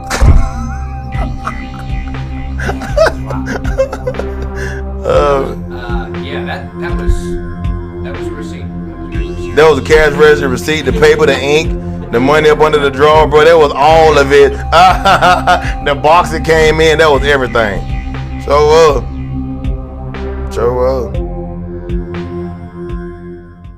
we found out the email address for the president of Request TV. His name was Hugh Panero. And we put that email address up, and literally he got overwhelmed with email. And I guess he figured that if that many people were that passionate about it and that interested in seeing it, that he'd give it a shot. And that's a big part of the reason that Barely Legal got off the ground. Here's the part that I don't know if a lot of people remember this or if they want to remember this. It's the fact that the locker room completely fell apart before the first pay-per-view. The entire poster was Taz and Sabu and none of us. No one else. And I'm like, you know, I mean, that was a hot angle, but honestly, I don't think it was as hot as ours. Other groups really, other than WWF and WCW, weren't getting onto pay-per-view. So this broke ground. Because you got to remember, we were only syndicated television. We didn't have a national TV deal. It was. The whole night was magical from start to end, you know. Paulie in his speech, you know, it was wonderful. He did a great job that night, too. Everything was just a little bit different that day. You could tell by certain guys that weren't pacers at all, guys that were pacing back and forth, totally nervous. I was going to be the first announcer ever to call a wrestling pay-per-view by himself. No color commentators, and it had never been done before. The WWE was pretty instrumental with helping, you know, us with the very first pay-per-view as well, as far as, you know, using the special lighting company and stuff like that. For anybody that was involved as a performer from that time, if they tell you they weren't excited, you know, as hell that night, they're lying to you, because I was, and I'd been to a lot of pay-per-views before that. They were ready, though. They were ready. They were prepared, and the excitement was there on Barely Legal. It was wonderful. Terry ain't nervous. I know Stevie Richards was goddamn nervous about that match, you know what I mean? But I don't know, maybe I was too drunk to be nervous or whatever, but I don't know, but everybody was a little bit tight, yeah. Can't beat that one, boy. That's a hell of a match. Holy crap, did you see that? I just remember going to Terry, I said, Terry, we are gonna steal this show. And he looks at me, he's well, goddamn Sam, let's go out there and just do that. Actually watch the tape of Barely Legal. You'll see me, the only time you see me on camera, during the last match, I am running around ringside like a rabbit without its head. We're going home, go home, it's time, bring it home. We're off the air in 3 minutes, 2 minutes, bro. I'm trying to get these guys' attention. We had like 10 seconds till black. 10, 9, 1, 1, 2, 3, 6, 5, 4, hand raise, 3, 2, 1, and we're off, you know. I mean, it was right down, just right on the money. We're off the air. 2 minutes later, the generator blows, and everybody just looked at each other, and we were all like almost in tears. It was just one big group hug, one love fest. That night was like, we were the little engine that could. We did it. To this day, I will put that performance up against any other wrestling announcer that has ever called any wrestling event. And I'm not saying I'm better than everybody else, but I think, especially on that night, I was as good as anybody else there has been. The high that everybody felt because everything went off and it went off great, and that it was like, all right, we're there, we're doing pay-per-view, we made it. I remember being in tears. I remember being absolutely in tears, and it's the first time in my life that I had ever cried out of happiness. I don't know that I've cried out of happiness since. Terry Funk embodies ECW. Everything that was good about ECW was Terry Funk. I don't think I've met anyone who has a bigger passion for the business. That's not fair. He's a great guy. He's a super great guy. Good friend of my family and good friend of mine. A lot of respect there between you two. Yeah, super amount. The guy's been there, done it all, still doing it, and I have all the respect in the world for that guy. He's amazing, absolutely amazing. I'm glad you asked me about Terry Funk. Funk would just sit there and you'd go to the ring, and afterwards you'd have to decipher it yourself. Okay, tonight he kept throwing me out of the ring for some reason. Okay. So it was a very different way of teaching. Hardcore fans absolutely adore Terry Funk because of him giving his body to them. Terry was way ahead of his time, and he stayed about 10 years ahead of the curve his whole career. And at 60-something, with knees that shouldn't work at all and a back that is completely wrecked, but an iron will, he still goes out and entertains as good as anybody. He went to ECW, and he didn't come there just to make himself a star. He came to put other people over. And how many legends put people over? I mean, most guys, they want to be the top guy till the day they drop, and Terry never cared about that. Terry, he was always good for business. Crazy. That can't be an act. That can't be an act. It's either the greatest work in the business or that man is a little nuts. Terry Funk, I wouldn't have sex with him, but I love him to death. I mean, he's been around his business since 1902. And Terry Funk paved the way for a lot of guys in this business right now. And I respect him to the utmost. The reason why he started moonsaulting, he's getting late on in his career. What the hell can I do, kid, to really make these people pop that they ain't seen already? God damn it, I'm gonna moonsault. I just looked at him like that. He's like, what, you don't think I can? I said, Terry, you are God. You can, what am I gonna tell Terry Funk? No, you can't moonsault. The guy would have beat the hell out of me right then. I really admired John Ayers, and because he taught me what a leader really is. Kind of made me understand what a true leader is, and a true leader is a person to be followed. And I tried to do that whenever I was in ECW, is to be the type of individual that went out there and gave 100% and didn't bitch and didn't gripe and did the right thing for the company and tried to do the right thing for the people that I was in the ring with too. And I think that I accomplished that, and I'm very proud of that. You think that I don't remember the most physical and brutal match that I was ever in professional wrestling was in a barbed wire match against Sabu, and we both had to be cut out of the barbed wire at the end. As far as giving to an audience, he got entangled in the wire, and it totally ripped his bicep from his elbow all the way up. Fucked my bicep up. And that's a good 10, 12 inches. All I could see was the inside because it hit my vein. So there was no. It was so deep there was no blood. The blood was only coming out of my vein, so it was squirting out. So I was a little bit freaked out. Then I go, oh fuck, what am I gonna do? And then I looked at Fonzie, and Fonzie goes, what are you gonna do? And I said, give me some tape. He goes, I don't have any. I said, please, Fonzie, work with me. I know he doesn't have no tape, but find some. And I had a good inch gap all the way up there, you know, and it was just something that you don't continue with. Ever any doubt in your mind that you should just stop the match? No. I knew it wasn't like a missing limb or something. It wasn't that bad.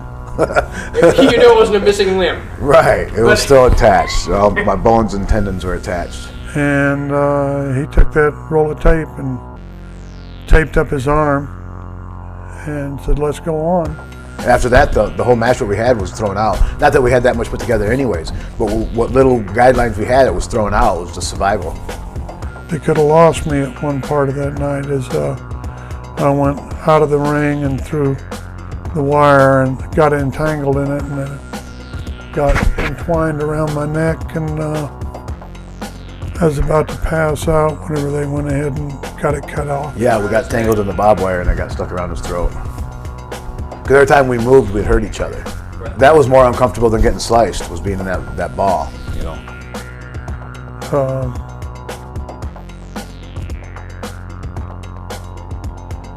I've never seen anything like what he did that night. I brought in Public Enemy to the WWF, and I didn't know that they had turned down a contractual offer by Bruce Pritchard and somebody else a couple of years before that when they came to WCW. Well, they come up there and somebody buzzed Ron Simmons and Bradshaw and said beat them up to see how they react. And I told Public Enemy, I said, this is coming, you know, don't say anything. And if you don't think that I felt horrible sending two people that I tried to offer an opportunity to you know, as a representative of the WWF, and then to tell them to take this beating to show that they are part of the team, to only get fired a week later, I'm ashamed of myself, and I'm ashamed at that time of the business that I was in, because those guys, I've been told by Vince McMahon 100 times, I don't offer guarantees, I offer opportunity. Everybody has an opportunity to excel here. Public Enemy didn't have a chance to excel. They were humiliated and fired. Just one phone call, and out of one phone call, this urban myth was born that there was a mole in the company and everybody's going to raid the company and bring the company down. As Paul and I got to talk more and more about it, we started realizing, wow, when the boys bite, you know the fans are going to bite. People were like, oh, there's a mole in the locker room, but I never heard that talk. Todd Gordon calls and has this big plan. He calls up and he goes, it was an invasion angle like the NWO that had started to wind down, and he goes, I can bring you this number of ECW talent and we can do an invasion, and you know, and these guys were all working for ECW at the time. And I said, you clear that with Paul E and we'll talk. I said, if I hear Paul E tell me and go down the list of everybody you have, then we'll talk. And he goes, I can't do that. This is a deal where we're gonna cut, you know, we're gonna take this group of people and come down there. And I said, we're going to be upfront about it, or we're not going to do it. There's one performer go up to Paul and say, you know, I was part of that group supposed to be jumping to WCW, and they offered me $300,000 a year. Well, Paul knew there was no group jumping, so this guy's making a fool out of himself. Todd and Paulie were partners at that point. I don't think the mole thing never could have really materialized. But yet the legend of this mole story grew and grew and grew, and we just sat back and we just laughed. The only time I was really bothered by somebody jumping from ECW was the time Stevie left ECW for WCW, because there had been no notice of it. Because I really didn't want to leave, but I also knew that influentially we were no longer going to be an influence in the business like we were. I mean, and we weren't again. The whole "you sold out" thing chanted by fans. Yeah, well they did, you know, fine. So you're supposed to work for the most money you can get. Bischoff and Vince would every once in a while try pulling a talent raid. Paulie had no choice but to lock guys in under a contract with some decent money, but you know, the money wasn't there that we needed. Maybe at one point, technically, we're all being overpaid because you got guys. I was making like $175,000 a year. I know Van Dam was making that, Sabu was making that, Shane was making that, Raven was making that. You know what I mean?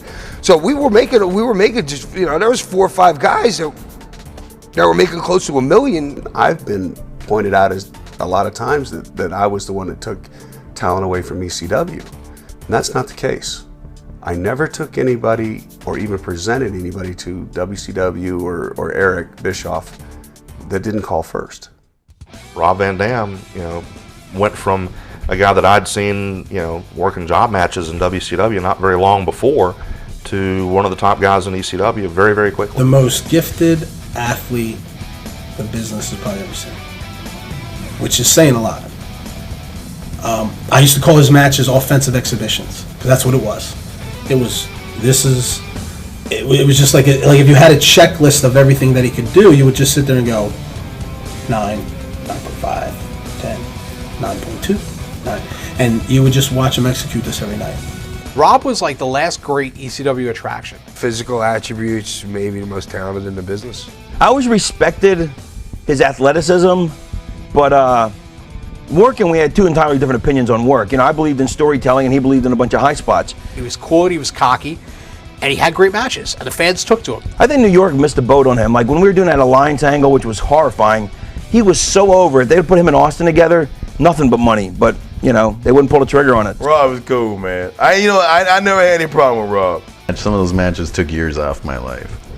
We knew we had something special between us, a good special chemistry, and he's one of the most gifted athletes in the business, and every time we tried to just top ourselves and pull out something that people hadn't seen in wrestling before. Jerry was a traditional worker who was able to adapt his traditional wrestling style and become hardcore. It's sad that certain people think that, you know, it's so devastating to their career if they lose one match or something. But I think I'm proof that it really doesn't matter. I mean, I think I've lost the majority of my career, but I think the fans still like to see me wrestle. Initially, we thought TNN was gonna be our savior. At least I did, because I was like, okay, it's national television. I didn't know at first what was going on. Everything seemed to be so, you know, perfect, and then next thing I know, you know, just hearing through the grapevine how they're screwing us over, you know. You know, I think that the TNN deal, you know, probably wasn't as good as it could have been. They probably, you know, didn't make as good a deal as they could have. But again, they were desperate to get a TV spot, and they took what they could get. I thought this was going to be it. It was going to be great. We were taking the next step until I got to the first taping, and I knew we were done. They had to raise their production value so that they would present a show that could air on, you know, a network. It wasn't good. It didn't come off as a good show. The building was half empty. The building was too light. It did, you know, we didn't have enough black curtain. It didn't look good. Compared to the Monday Night Wars, it looked horrible. It didn't look good. That grittiness did not translate well to a national audience.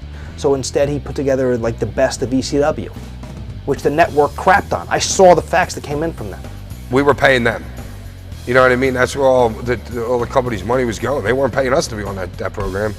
We basically were guinea pigs to see how wrestling would do on their network, and we ended up being their #1 show, and they turn around and offer Vince $110 million to come on instead of us, and dumped us. There was no promotion for our company. Well, they were at that first show. Would you? The first show. And what did they see? A half-empty building in Toledo, Ohio, where we had a production truck sitting outside, a full production truck that we refused to use, and we did a 2-camera shoot. The Dudleys were the tag champs. Taz was the world champion. They were gone within the first month of the company being on national TV. It was bigger exposure, but at that point, I knew the ship was sinking anyway. You know, it was a matter of time. You know what? And I'll say this bluntly, and he can if you're not good enough to script the show ahead of time like a pay-per-view, the way it's going to air on television, but just taping a bunch of matches in haphazard order and then cutting them together to make hours of TV, the business wasn't doing that anymore. So we weren't ready to take that step. When Mike Awesome tried to jump to WCW, at the time Eric Bischoff and Vince Russo had just returned to power, and they were going to debut the new WCW, and they wanted to really have a really big show with a big surprise. which turned out to be Mike Awesome, who through the grapevine wanted to sign a contract with us and come to WCW. Paul was ringing my phone off the hook because I was at Nitro and he was asking me, is he there yet? Is he there yet? And I said, well, yeah, he's here. He eventually did end up on Nitro. Yeah, Mike did make his appearance. Then they arranged something, I believe, where Mike was going to do one more appearance for ECW to drop the belt. I think Taz came in and beat him, and that's how they got out of it. I mean, it was a big ordeal. They had like security, and he had to come in through the back door and couldn't come down the aisle. He had to get right in the ring, lose the belt, get right back out, right on the plane. It's kind of ridiculous. But from what I understand, Bischoff was trying to talk him into dumping the belt on TV. But thank God he didn't do that. It's kind of heartbreaking. I'm losing a friend. Probably won't see him for a good long time, and plus knowing that he didn't do the right thing. So anyway, it was around Thanksgiving, so as Mikey and I were prone to do, we try to pick out something thematic, and I went to this farmer's market, and I bought a whole bunch of vegetables and, gourds, whatever, and the idea was that we were going to have Mikey and myself cutting some Thanksgiving promo about, what are you thankful for? What are you thankful for, while we were running through the Gaga about running down the card.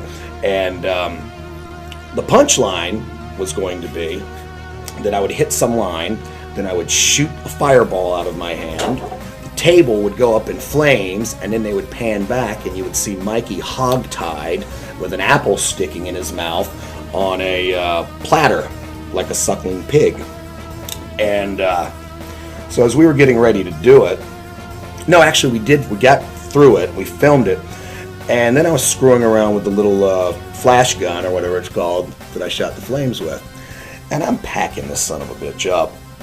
And you're probably supposed to use this much flash paper in a brass tube about as long as my pinky. Well, as the drinking continued between Mikey and myself, I kept shooting progressively bigger fireballs. And right before it blew up, I had filled the entire cartridge, or whatever you would call it, with flash paper to the brim. And I'm ramrodding it in like Davy Crockett with a toothbrush. I don't know why it blew up or how it did, but because I had that toothbrush jammed in there, it couldn't go up, so it went out. So I'm doing this, and it goes BANG!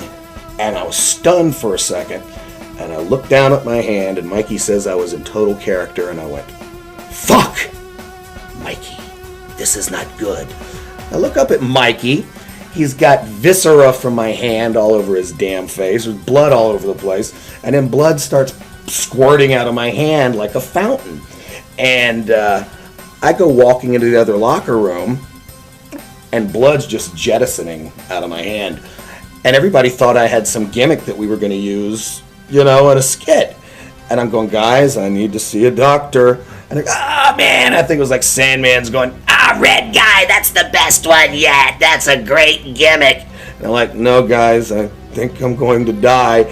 And I walked over into the bathroom, and I started running water over my hand. And I looked down at my coat, and there was a big hole blown in it, about mid-abdomen level. And I reached, and I felt something wet on my shirt underneath, and I noticed a hole. I pressed a little further, and my index finger went just about all the way into my stomach.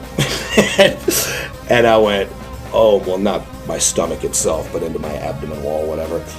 And at that point, I just about fainted. And one thing led to another, and the ambulance got there. So Ron Buffone and Charlie got into a shouting match with the cops, telling them to cut the camera off. And they're screaming, fuck you, this is our program and our guy. And, and I'm sitting there in shock going, no, let him film, it's fine with me, drunk and in shock. And the whole time they're telling me I'd better calm down because I'm about to die. And no, I'm fine, no, I'm cool, get this on camera. And they're going, Mr. Mitchell, you need to shut up. Your heart rate is through the roof, you're about to have a stroke or a heart attack. You are going to die if you don't calm down. And again, I thought I was calm as hell, and wound up going to the hospital. I think it took him 3 or 4 days to get around to messing with my hand, because they were worried about the shrapnel in my abdomen. While I was in the hospital, this damn chaplain, or whatever he's called, stuck his head in my room repeatedly. And well, first he came in and he said, Mr. Mitchell, do you think maybe the fact that this happened might have something to do with the character you portray? Do you think maybe it's a sign? I'm like, get the fuck out of my room. And then for the rest, I was in there, I don't know, 8 or 9 days. And the guy kept sticking his head in and wanting to know if I want him to pray for me, you know? And so anyway, I was in there for about maybe 9 days, I don't remember precisely. And my hand looked like I'd grabbed a chainsaw that was running. It was absolutely disgusting. They had to like take pieces of it that had blown off and sew them back together. So like my hand looked like Leatherface or something. I mean, it was a nasty mess. You know, part of my finger was missing, and anyway, and then there was also this controversy because besides the fact that they aired the footage of the paramedics dealing with me, I'm sitting in the hospital the first night. Now I'm already shit-faced before this happens, and then they pump me full of morphine. And while I'm in there, I called Mikey and Tony Mamaluke, and I think it was Joel Gertner. Again, on a lot of morphine, these things get fuzzy. But they're going, oh, what can we do for you? And of course, being the drunkard that I was at the time, I was like, no, I don't need anything. Just sneak me in some booze in a Burger King cup. So it was a hell of an experience, and for the longest time, I was afraid that was going to be my legacy in the wrestling business, with the stupid ass who blew his hand up and nearly killed himself on an ECW pay-per-view. Everything that they did that was original was already stolen. And so, and really since then, there hasn't been a whole lot of original stuff since, because coming up with original stuff is hard, you know? So, you know, it wasn't that unique a product anymore. One thing that really got everyone was, you know, we were still showing up, I mean, busting our asses, bleeding, breaking bones, you name it, and sometimes the paycheck wouldn't be there. Yeah, the money for the travel started getting difficult to collect. One week he had to go collect it out of the merchandise stand to pay. And then we go to Toronto, sellout, wall-to-wall people, we set records. Merchandise, I mean, they had a piece of paper left on the truck. And we got no checks. Nothing. And Paulie says, I'm not going to have us go to Iowa next week if it's going to cost anyone money. And I knew right then and there we weren't going to Iowa. And we got a call. I got a call from Debbie Beaumont a couple of days later, and no, we're not going to Iowa. And I think it was right then and there, after the big Toronto show, sellout, merchandise, they set records, and nobody is getting paid. And then that's when it hits you, this isn't the safest place to be. But then again, what are you going to do? Do you have the balls to stand up and say, you know, F you, I'm walking and I'm going to try my hand somewhere else? Or do you do what basically everyone else did? You hope and pray that it turns around so that you can reap the rewards. Because you know if you walk out the door, what's going to happen?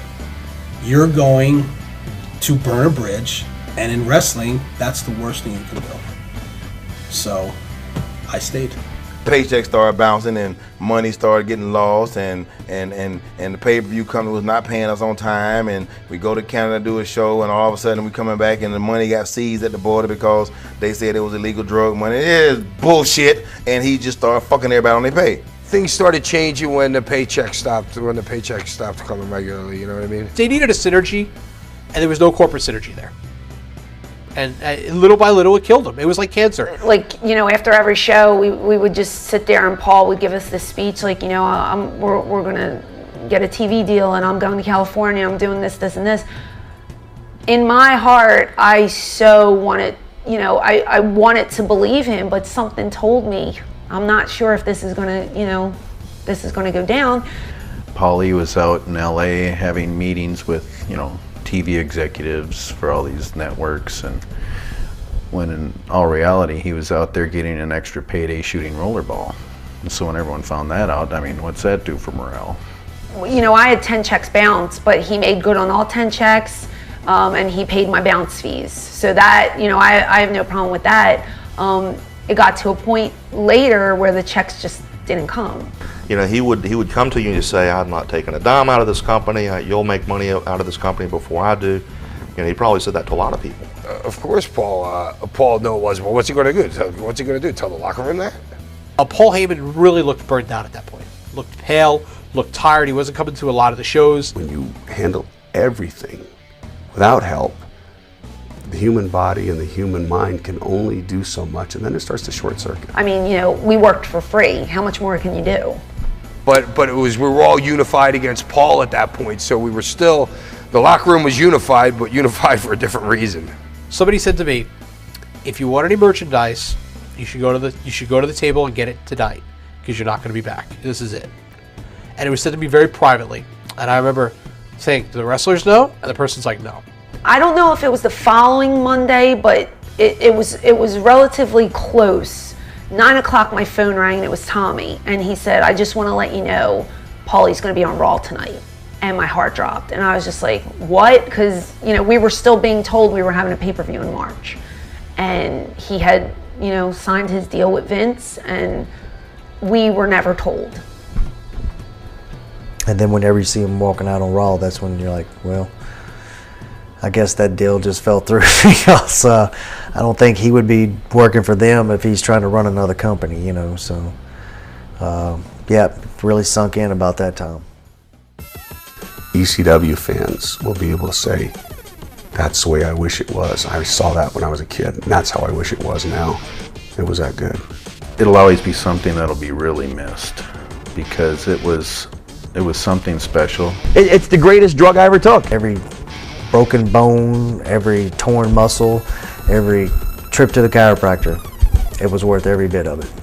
The product was something that connected with an audience that loved what they were watching, but they just didn't have the money to continue to wait it out. And you know, that's one of the ironic things is that now that the WWE has control of that film library, they've made a fortune, made a ton of money on the ECW DVDs, and I'm sure more are going to be coming, and their pay-per-view is going to be a success. But you know, they have the money. WWE has the money to support it, whereas Paul and the people involved at the time didn't, and because of that, there was just no chance of success.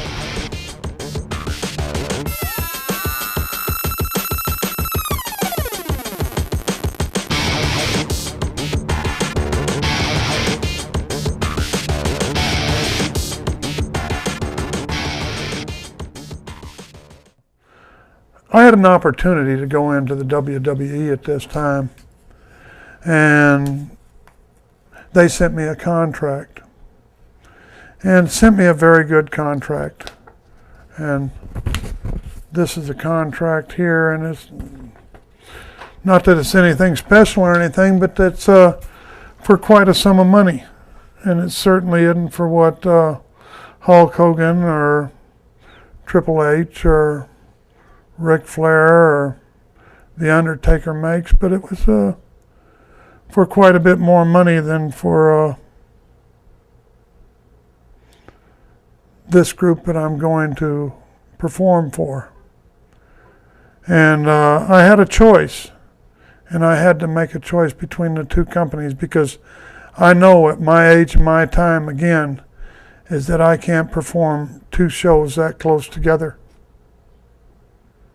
So, did I want to go for the man that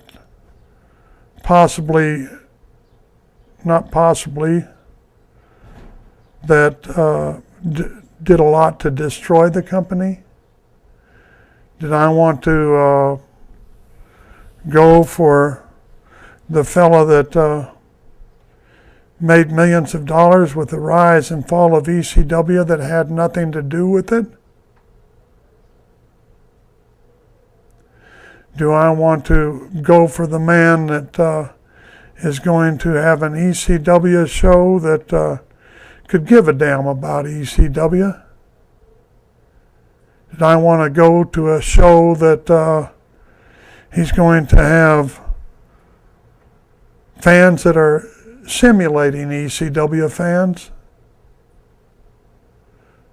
No, I wanted to go to an ECW show. I wanted to go to a show where it's an extension of the guys' personalities and not a Vince McMahon's group or whatever it is. So I chose to go back and enter into the ring into the three-way dance, and that took a lot of thought on my part. I talked to it about my wife, with my wife, and she says, "Honey, at your age, 60 years old, you ought to be looking at the Bucks, and you better be up there at the Vince McMahon show." And I said, "Honey," I said, I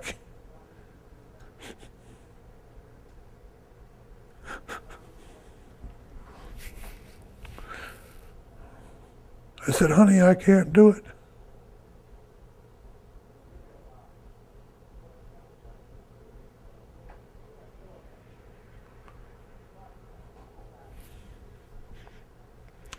I want to go back to the guys that I love, and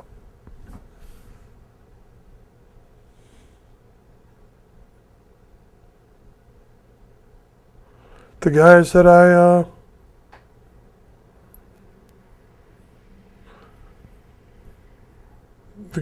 I have been down the road with, and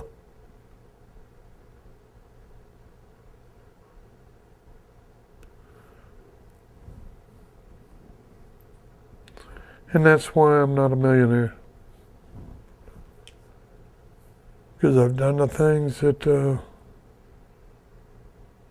I've wanted to do instead of the things that I probably should have done.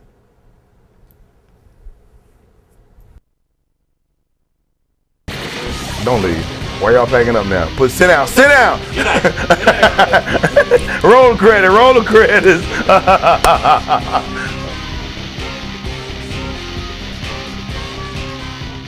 He used to back me up into the turnbuckle and he'd fart.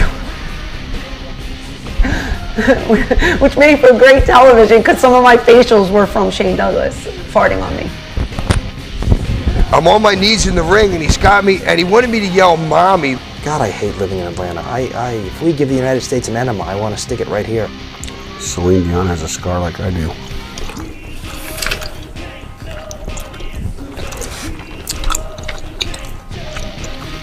You enjoyed that gum, Terry? So if you hold the ropes open for me, I can't hump. I mean, not like my mom, I'm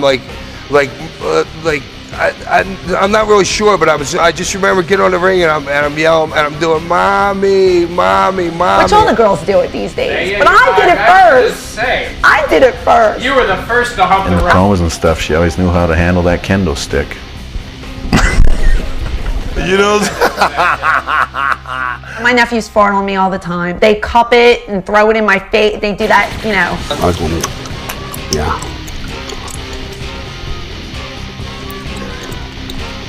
Or this. I don't know why you guys get off on that. Or the Dutch oven where you put the blanket in.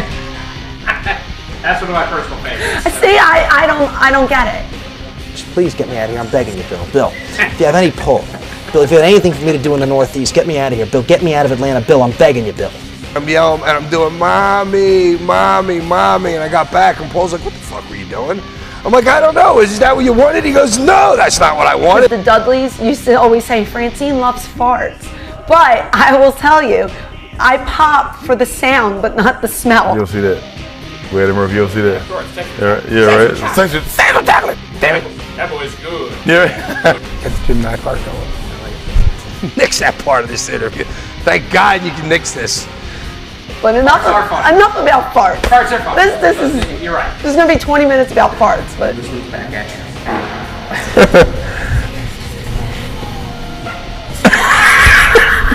What was that?